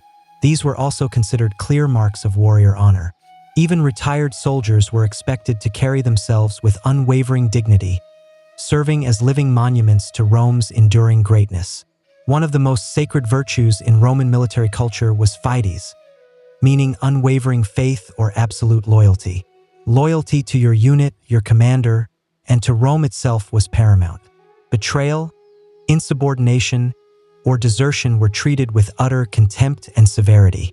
Consider the moment Julius Caesar famously crossed the Rubicon. It was not just a political act. It was a direct defiance of the warrior code's inherent loyalty to the Republic. Death was not feared. Dying in battle, particularly for Rome, was considered the highest possible honor. Tombstones of Roman soldiers frequently boasted of where and how they died, often listing their campaigns like a detailed resume for the gods. Unlike the Vikings who sought personal glory in Valhalla or the samurai who died for their feudal lords, Romans fought for the enduring, timeless myth of civilization itself. They weren't just defending borders. They were actively exporting order and brutally enforcing it with their formidable spears. For the Roman warrior, the code was clear: obey, endure, conquer, and ultimately die like a true citizen of eternity. In medieval Europe, the warrior was not merely a killer. He was ideally supposed to be a Christian killer. Enter the complex code of chivalry, an unwritten, often romanticized set of ideals intended to temper the inherent bloodlust of knights with the perceived nobility of saints. At least, that was the grand aspiration. The very word, chivalry, originates from the French chevalier, meaning horseman, and in a world where heavily armored cavalry dominated the battlefield, knights needed more than just impressive armor and sharp swords. They desperately needed a moral compass, or at least the church certainly thought so. The chivalric code intricately combined martial prowess with profound piety, unwavering loyalty, and, yes, the somewhat perplexing concept of courtly love. A true knight was expected to display immense bravery in battle, be fiercely loyal to his liege lord, generous to the impoverished, and steadfastly protective of women and the weak. He was to pray frequently, fight honorably, and never utter a lie. Of course, this lofty ideal existed primarily in literature and fervent sermons. In actual practice, knights could often be brutal warlords wielding a crucifix in one hand and a torch in the other. Still, the code exerted genuine influence. During the Crusades, for instance, knights were explicitly told they were fighting not merely for land or personal glory, but for God himself. Killing in battle was not considered a sin if it was done in the name of Christ. It was deemed a holy act. The result was some of history's bloodiest military campaigns, wrapped in the cloak of righteous rhetoric. Chivalry also rigorously demanded absolute loyalty, specifically, fealty to one's lord. A knight swore solemn oaths of service, often sealing them upon sacred relics. Betraying that sacred oath was considered not just treason but outright sacrilege. And when a knight violated the code, he was not only punished by men, he was believed to be justly judged by heaven itself. Then there was courtly love, arguably the most peculiar aspect of the chivalric tradition. Knights were expected to romantically pine for noble ladies, usually married, and dedicate their heroic deeds to their honor. This love was intended to be chaste, poetic, and maddeningly unfulfilled. Essentially, it provided violent men with something to write about during periods when they weren't busy beheading each other. Of course, it's crucial to remember that chivalry did not apply to peasants. Knights could ruthlessly sack villages, burn crops, and execute rebels without any apparent guilt, as long as it wasn't another noble's land. The code was selective, idealistic, and frequently hypocritical, but it undeniably created a powerful mythos that profoundly shaped European culture for many centuries. The Knight's Code wasn't just about wielding a sword, it was about providing a justification for doing so. Chivalry transformed warfare into a ritual, loyalty into a sacred law, and honor into a dramatic theatrical performance. If other warrior codes danced between concepts of honor and poetry, the Spartan Code was utterly devoid of frills or romance, built solely on rock-hard discipline and absolute obedience. Sparta, the ancient Greek city-state, meticulously constructed its entire identity on the unwavering principle that every male citizen was first and foremost a soldier, and everything else was secondary. In Sparta, warfare was not merely a profession, it was life itself. From the very moment a Spartan boy was born, his physical body was rigorously judged. If he was deemed weak or deformed, he was tragically discarded. If he passed the stringent inspection, he was then immediately handed over to the Agoj, a state-run military training program meticulously designed to transform boys into lethal instruments of war. There was no room for softness, no room for doubt.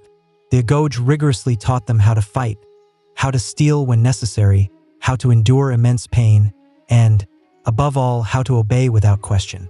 Spartan boys learned to communicate in short, sharp phrases, a style known as laconic wit. The philosophy was, talk less, do more. They were trained to sleep on uncomfortable reeds, to wear minimal clothing even in freezing cold temperatures, and to endure hunger without complaint. Courage was not merely admired, it was an absolute mandatory requirement. A Spartan who fled from battle was not just considered a disgrace. He was stripped of his citizenship, scorned by women, and effectively made a social pariah. The ultimate commandment of the Spartan Code was, never return without your shield. This did not mean, don't lose it. It explicitly meant, don't come back unless you're carrying it or being carried on it. In other words, achieve victory or die trying. Anything less was considered an act of treason. And loyalty?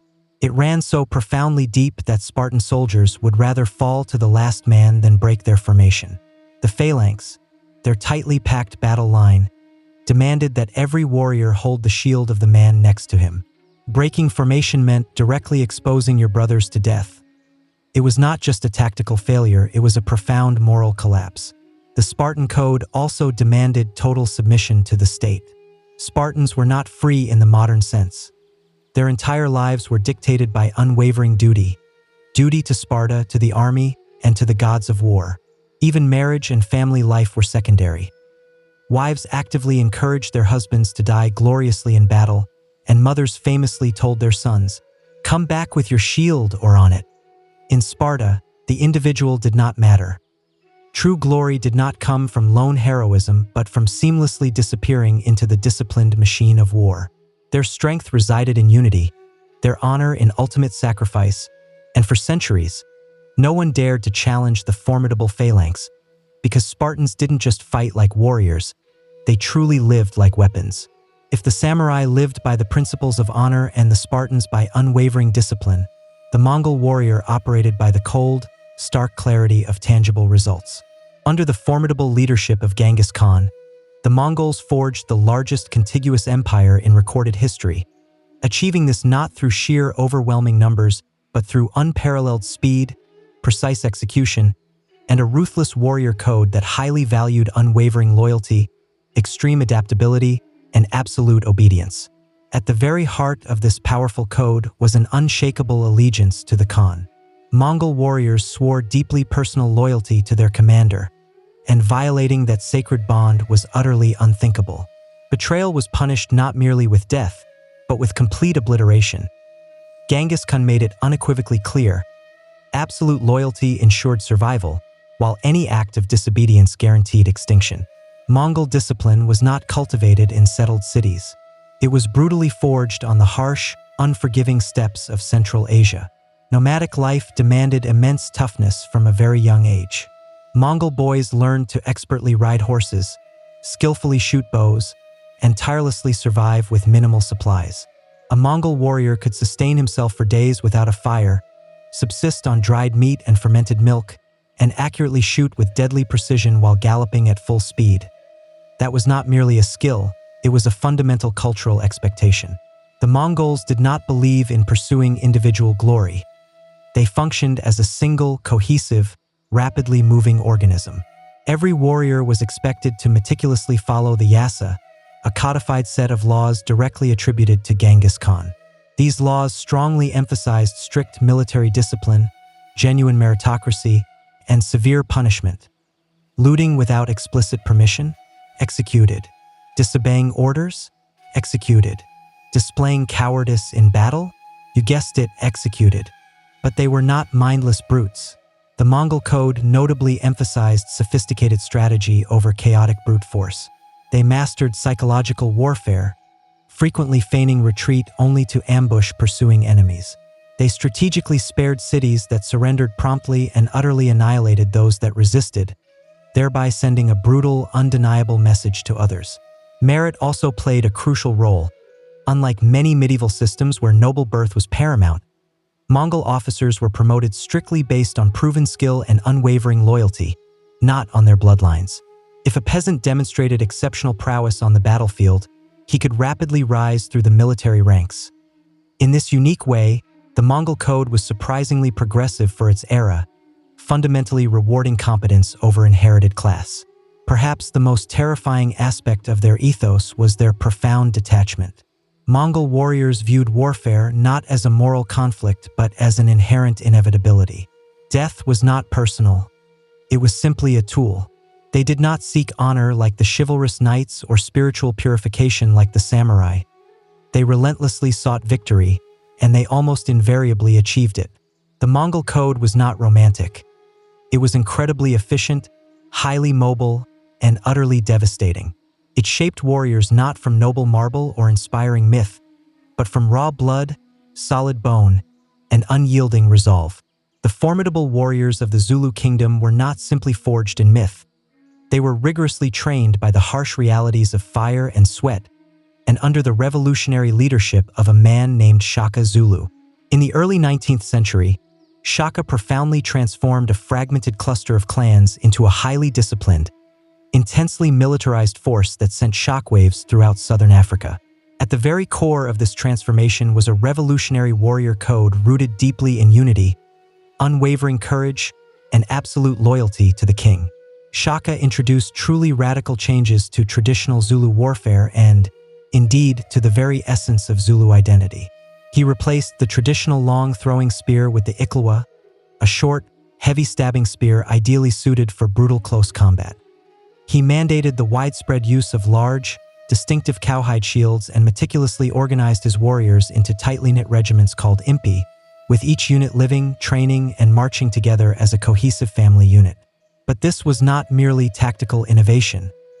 It was a profound ideological transformation. The Zulu warrior was no longer a part-time fighter. He was a dedicated servant of the nation, a living shield for his people. Warriors were meticulously grouped by age and subjected to rigorous discipline from adolescence onward.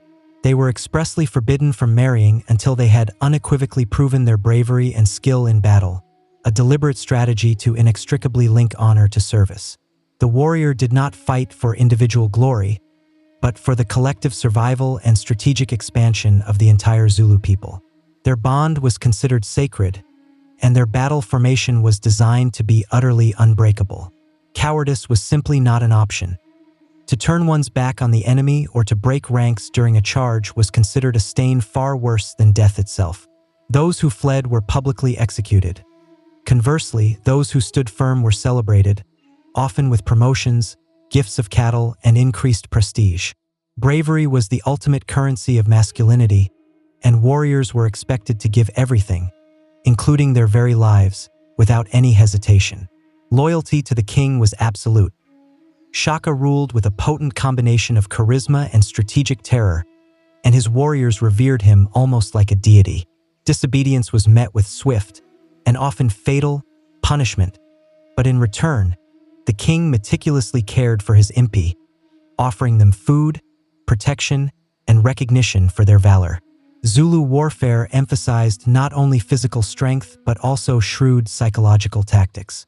Shaka's famous buffalo horn formation, consisting of a central chest and enveloping horns and loins, allowed his forces to precisely envelop enemies with terrifying efficiency. Every warrior had a defined place, and every death served a larger collective purpose. The Zulu warrior code transformed a tribal society into a formidable military state and elevated ordinary men into enduring legends. They did not fight for conquest alone. They fought as one unified body, one rhythmic heartbeat, one impenetrable shield. And when their spears rose, even distant empires learned to tremble in their presence. Among the vast deserts and intricate canyons of the American Southwest, the Apache warrior forged a remarkable legacy not through sprawling empires or grand armies, but through sheer resilience, unparalleled stealth, and a unique code of survival that defiantly resisted conquest. For the Apache, warfare was not merely a duty. It was a daily act of existence within a land that was as harsh as it was sacred. Unlike more centralized warrior cultures, the Apache did not organize around kings or large empires. Their distinctive code was not formally written into law or dictated by powerful generals. Instead, it was meticulously taught through rich oral tradition, lived experience, and absolute necessity.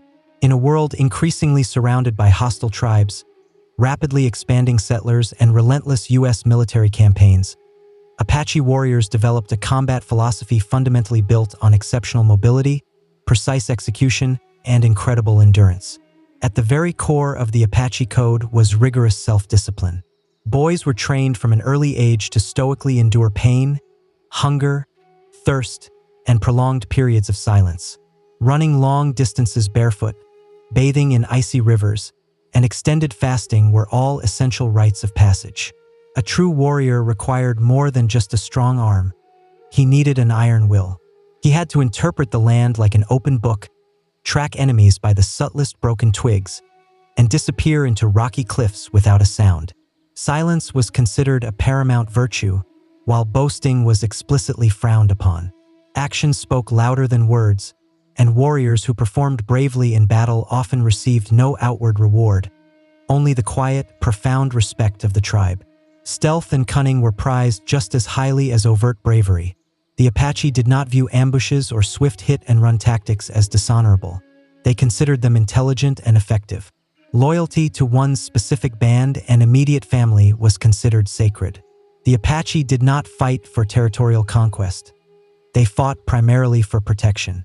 Warriors were seen as defenders of their homeland, crucial guardians of the community. Retaliation for raids, broken treaties, or slain kin was not only expected, it was fiercely demanded. Yet, vengeance was always carefully measured. Recklessness had absolutely no place in their disciplined code. And when it came to prolonged resistance, few cultures endured more sustained pressure.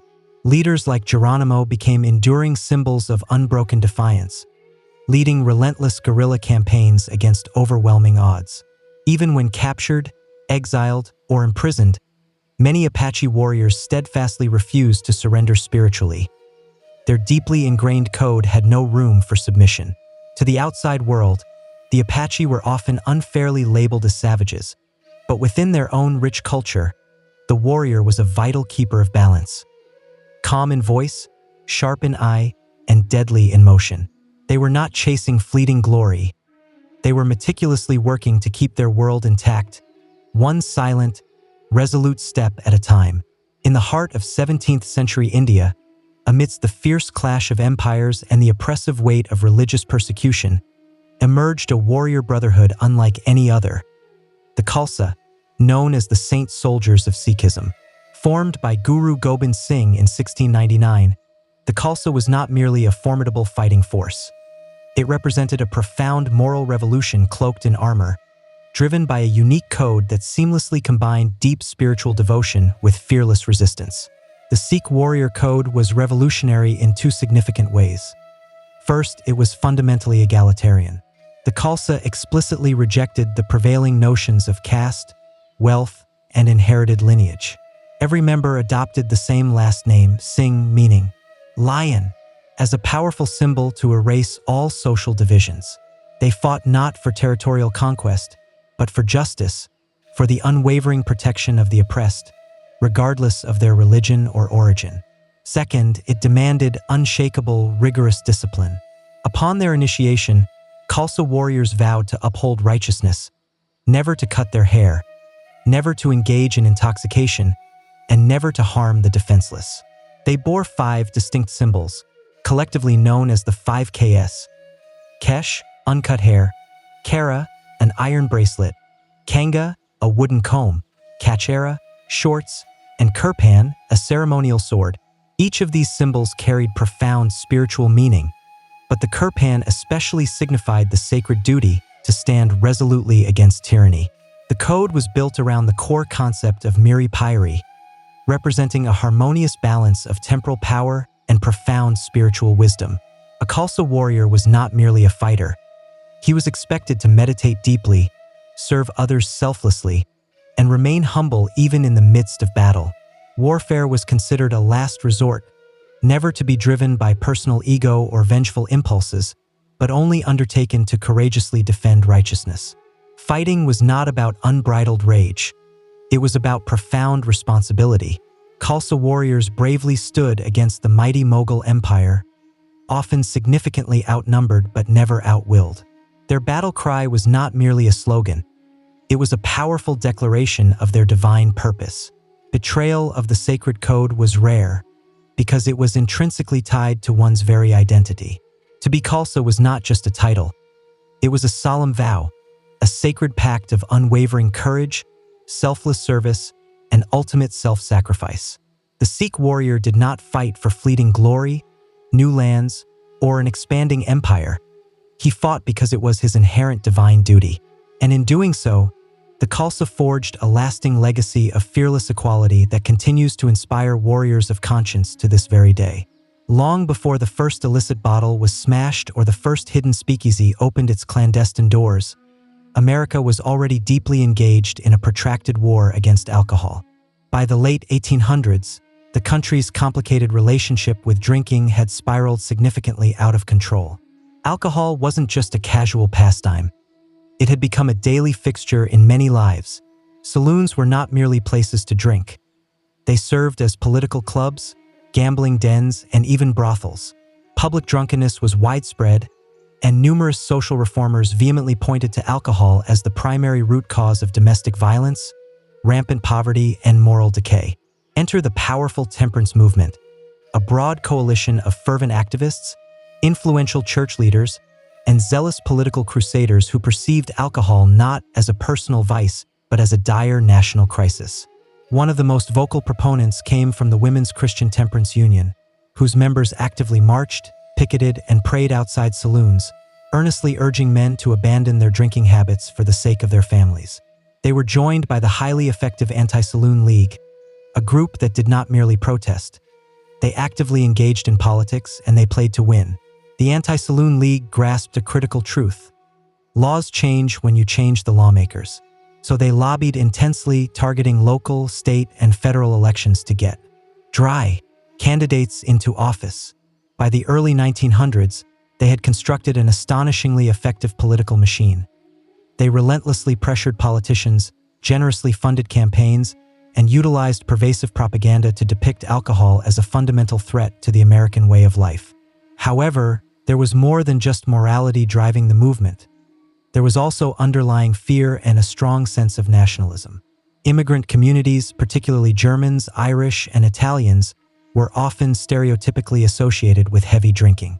For many native-born Protestants, the saloon was not merely a place of vice. It was a potent symbol of foreign influence and cultural division.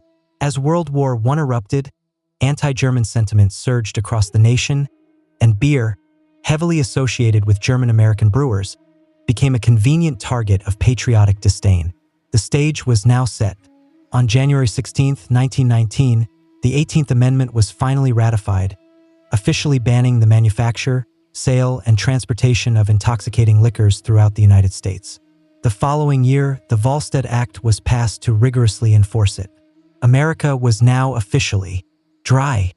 But rather than ushering in a golden age of sobriety and virtue, Prohibition would instead uncork something far more chaotic: rampant black markets, widespread bootlegging, and escalating bloodshed. The crusade had indeed won the legal battle, but the profound fight for the very soul of a thirsty nation was just beginning. Prohibition might have commenced with the ratification of the 18th Amendment, but it was the Volstead Act that truly gave the law its formidable teeth, along with plenty of intricate fine print. Named after Congressman Andrew Volstead, who ardently championed its passage through Congress, the act precisely defined what intoxicating liquor actually encompassed. Spoiler, it didn't just prohibit hard liquor, it banned anything with more than 0.5% alcohol content, which included beer, wine, cider, and even many medicinal tonics. Suddenly, the ordinary became illegal. But as strict as the Volstead Act superficially sounded, it was also riddled with numerous loopholes, inherent contradictions, and convoluted legal gymnastics that transformed its enforcement into a genuine nightmare. For starters, Prohibition did not actually make it illegal to drink alcohol. You could still consume it, you simply couldn't sell it, transport it, or produce it. This meant that if you possessed a cellar full of wine or a few barrels of whiskey before the law took effect, you were technically safe. Private stockpiling rapidly became a thriving side hustle, with many affluent Americans purchasing entire inventories before the ban came into force. Then there were the crucial religious exemptions. Wine for communion remained perfectly legal. Suddenly, churches, some genuine, some hastily fabricated for convenience, saw their memberships skyrocket. Clergy found themselves in the unusual position of acting as both spiritual leaders and de facto alcohol distributors. One priest famously joked that his congregation had grown miraculously overnight. Medical loopholes proved even more absurd. Doctors could legally prescribe alcohol for medicinal purposes, and pharmacies were authorized to dispense it. This led to an explosion of questionable prescriptions and a booming business for chains like Walgreens, which astonishingly grew from 20 stores to over 500 during the Prohibition era. Bourbon for a cough, brandy for your nerves. Step right up. Meanwhile, enforcement responsibilities fell to the newly established Prohibition Bureau, a severely underfunded and often deeply corrupt agency that was utterly overwhelmed by the scale of the task. Many agents were either successfully bribed, effectively intimidated, or simply unable to keep up with the rampant illegal activity. Raids were inconsistent, penalties often lenient, and bootleggers consistently remained one step ahead of the law. The Volstead Act, in its theoretical design, was intended to engineer a sober society through strict control. In actual practice, it created a convoluted mess of gray zones, selective enforcement, and highly fertile ground for a booming underground economy.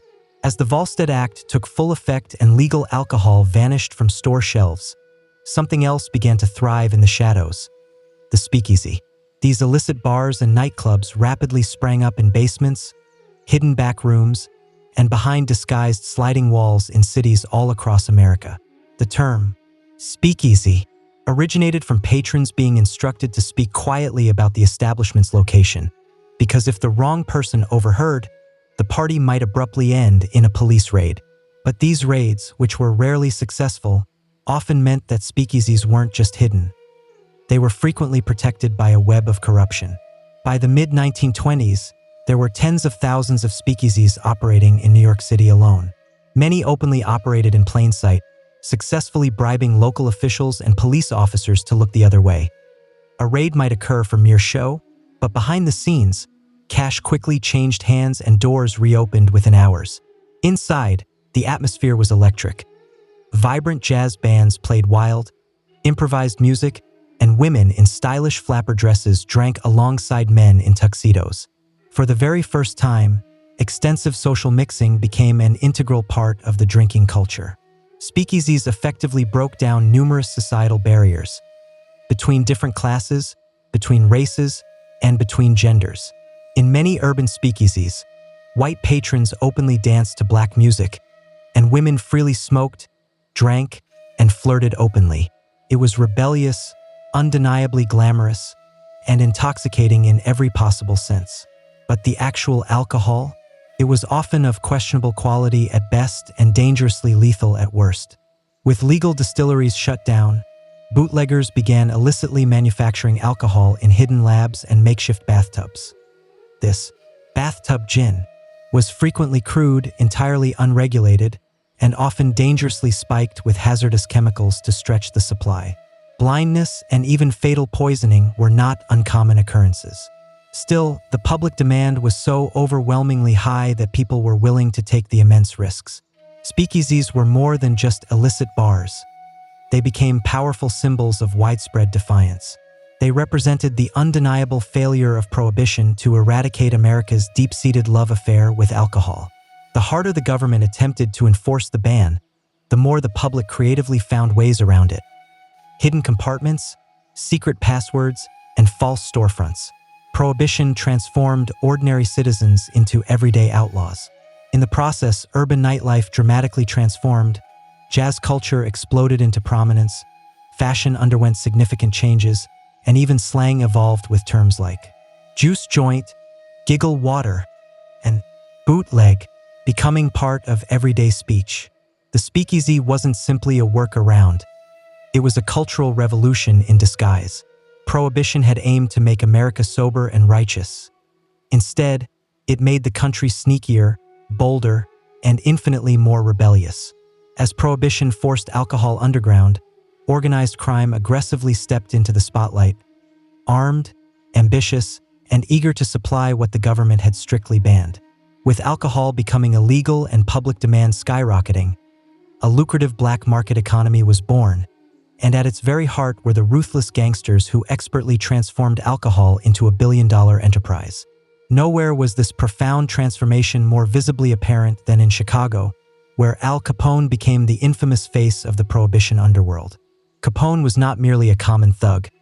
He was a shrewd businessman, a cunning strategist, and a public figure who paradoxically provided jobs, operated soup kitchens, and routinely bribed the police with mere pocket change. But beneath this carefully crafted public image was a brutal enforcer who ruled through calculated violence, pervasive fear, and systemic corruption. Capone's vast empire trafficked in thousands of gallons of illegal liquor, moving it through secret warehouses, armed convoys, and a network of crooked speakeasies. He held entire neighborhoods under his ruthless thumb, corrupting judges, mayors, and even law enforcement officials. And he was not alone.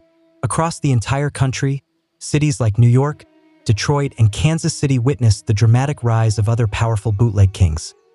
Irish mobs, Sicilian mafias, and Jewish crime syndicates, all opportunistically using Prohibition as their golden ticket to immense wealth and power. These intricate criminal networks didn't just transport alcohol. They systematically professionalized crime. They meticulously created sophisticated systems, rigid hierarchies, and strict internal rules. Turf wars were frequent, and bloodshed was a common occurrence. One of the most infamous events was the horrific St. Valentine's Day Massacre of 1929, where 7 members of a rival gang were brutally lined up and gunned down in broad daylight, allegedly on Capone's direct orders. The chilling message was clear. This was not small-time street violence. This was organized, large-scale warfare. Ironically, the more vigorously the federal government attempted to crack down, the more sophisticated and entrenched the criminals became.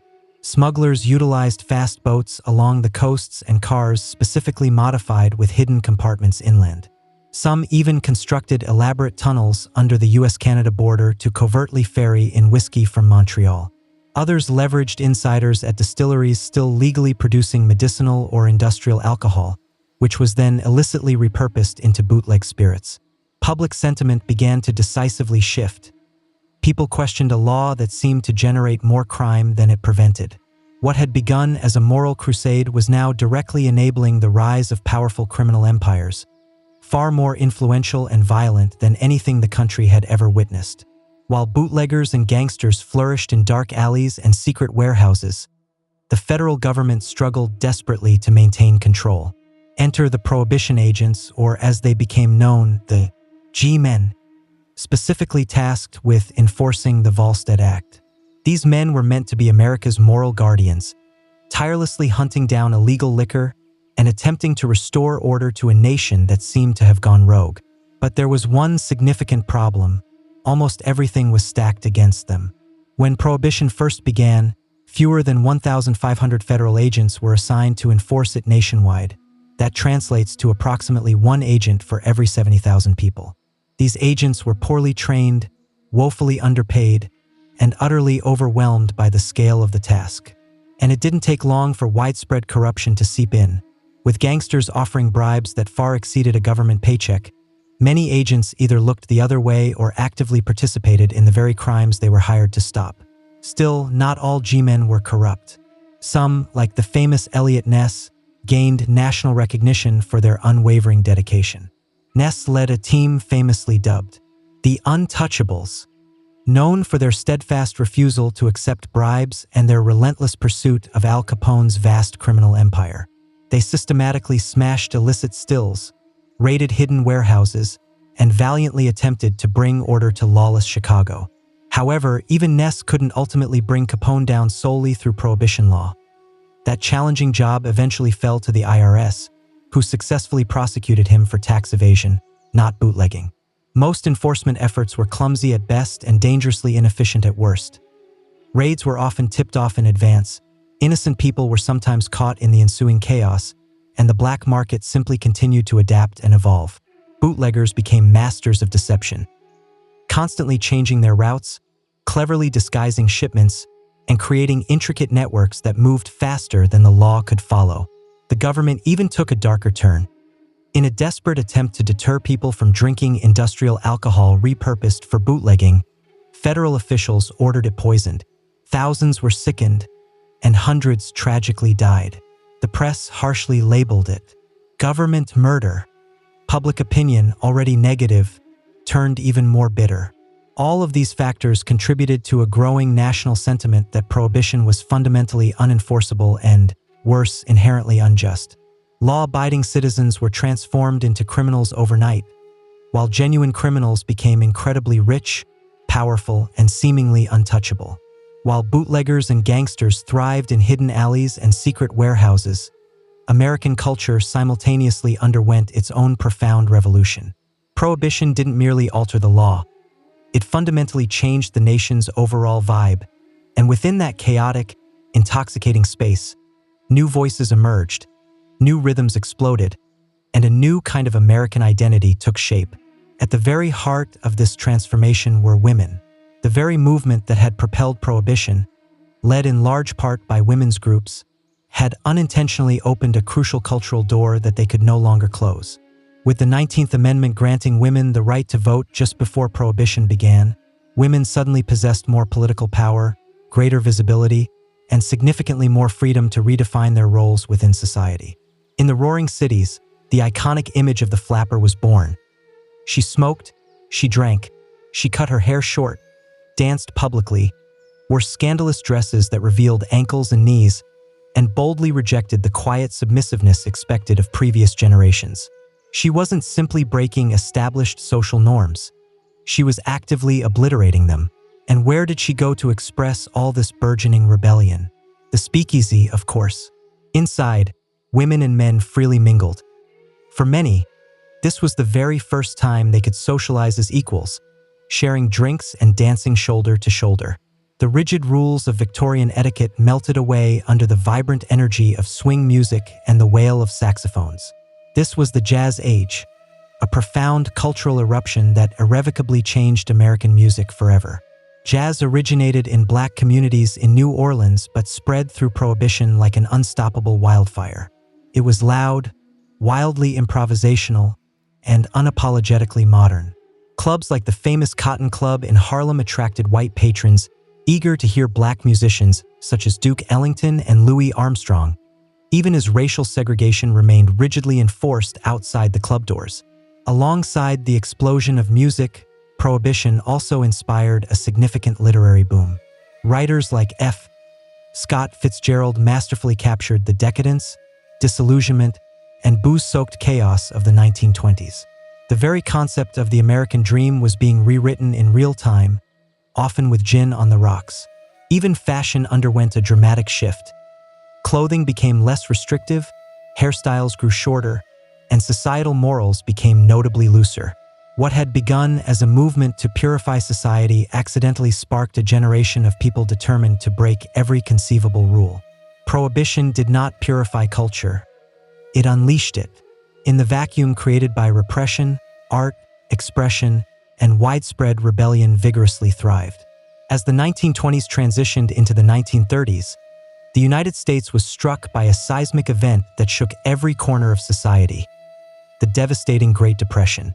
Banks failed en masse, unemployment rates soared to unprecedented levels, and breadlines stretched for blocks in every major city.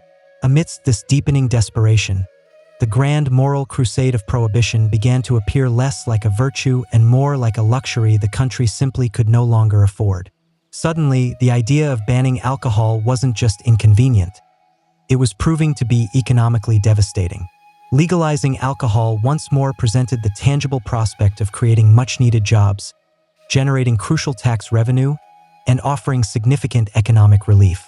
Before Prohibition, taxes on alcohol accounted for up to 30% of federal income. Now, the government was financially crippled, and so were its citizens.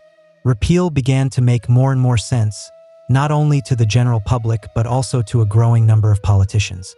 President Herbert Hoover, who famously referred to Prohibition as a noble experiment, found himself increasingly out of step with the prevailing national mood.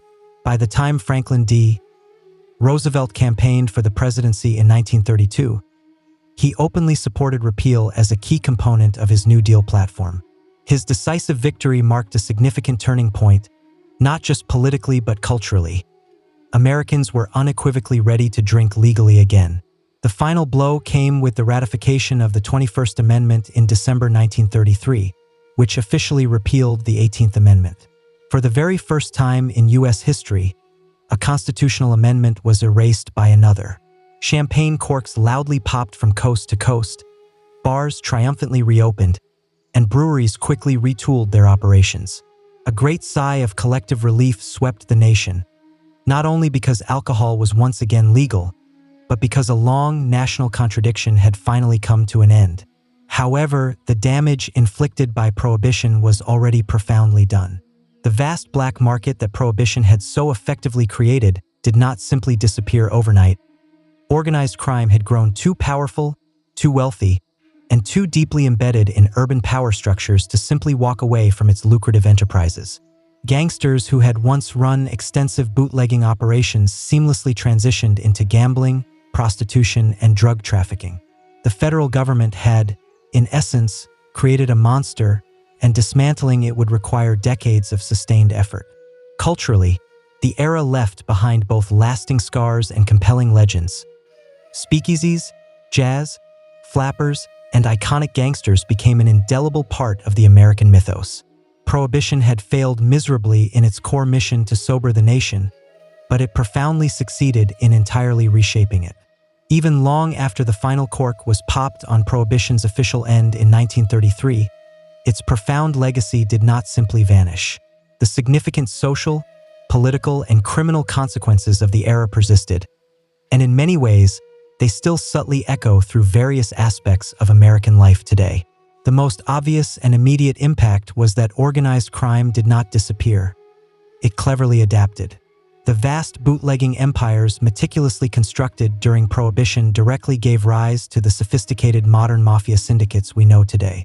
The intricate smuggling routes, pervasive bribery systems, and complex networks of corruption had grown so remarkably sophisticated that criminal organizations simply shifted gears, transitioning into narcotics, gambling, extortion, and pervasive labor racketeering. The violence that characterized the era did not abate either. Prohibition had granted immense power to crime families, and they were not inclined to relinquish it. The era also profoundly transformed American law enforcement. The undeniable failure to control alcohol exposed just how weak and fragmented the federal government's policing power truly was. In response, the FBI significantly expanded its operations, surveillance techniques were rigorously refined, and law enforcement agencies became notably more centralized and professionalized. The modern American war on crime was, in essence, born from the ashes of a failed war on liquor. On the political front, Prohibition starkly revealed the inherent dangers of attempting to legislate morality on a national scale. What had initially begun as a movement to elevate the moral character of the country tragically devolved into an exercise in widespread hypocrisy and pervasive rebellion. Voters, particularly in urban areas, learned a crucial lesson. Laws that are disconnected from the actual public behavior are inevitably doomed to fail. This experience left many Americans deeply skeptical of future moral crusades and wary of politicians who promise purity through policy. Then there was the significant cultural shift. Prohibition inadvertently sparked a broader, deep-seated distrust of government overreach. People resented being dictated how to live, what to drink, and how to socialize. This lingering resentment would resurface in later decades, influencing everything from anti-smoking campaigns to debates about drug legalization. The ghost of the Volstead Act continues to subtly haunt American culture every time there is a clash between legal mandates and prevailing lifestyle choices. Even the alcohol industry itself was compelled to painstakingly rebuild itself from the ground up in the decades following repeal. New regulations were introduced to control advertising, set drinking ages, and manage distribution. To this very day, liquor laws in the U.S. vary wildly from state to state, a complex and messy legacy of the fractured Prohibition years. But perhaps the most enduring consequence was psychological. Prohibition indelibly taught Americans that simply banning something does not make it disappear. It merely pushes it underground, transforming it into something new and often more dangerous. Long after the last hidden speakeasy finally closed its doors and the final bootlegger faded into the annals of history, the Prohibition era remarkably found a vibrant second life, this time within the realm of popular culture. What had once been a tumultuous decade of legal chaos and blood-soaked crime transformed into a glittering myth of gangsters in pinstriped suits, jazz-filled clubs, and rebellious glamour. Hollywood wasted no time in capitalizing on this. Iconic films like Little Caesar, 1931, and The Public Enemy, 1931, swiftly elevated bootleggers into enduring cultural icons. Actors like James Cagney and Edward G. Robinson didn't just portray gangsters. They fundamentally defined the very archetype of the cinematic gangster. Al Capone was no longer merely a notorious criminal. He became a celebrity anti-hero, a complex figure that audiences found strangely compelling. The lines between villain and folk hero blurred significantly, and America, perhaps surprisingly, fell in love with the very men the government had so desperately tried to erase. The trend continued across subsequent decades. Classic films like The Untouchables, the epic Once Upon a Time in America, and the acclaimed series Boardwalk Empire, each retelling added more layers of glamour, more gritty realism, and more mythology to an era that had been, in harsh reality, profoundly chaotic and often brutally violent. Speakeasies, once dingy, hidden dens purveying questionable booze, were romantically reimagined as classy lounges pulsating with swing music and exuding Art Deco charm. Even the distinctive language of the time firmly stuck. Words and phrases like bootleg, giggle water, juice joint, and hooch still appear in retro-themed bars and costume parties today. The flapper aesthetic, with its distinctive fringe dresses and bobbed hair, remains a persistent fashion staple in costume culture. And jazz, the vibrant soundtrack of rebellion during Prohibition, became a defining symbol of American creativity itself. But it wasn't solely about entertainment. The Prohibition story evolved into a powerful moral parable, widely taught in schools, hotly debated in political circles, and frequently invoked whenever a new social movement attempted to ban something. Whether the discussion revolves around cannabis laws, internet censorship, or dietary restrictions, critics frequently pose the question, Are we repeating Prohibition?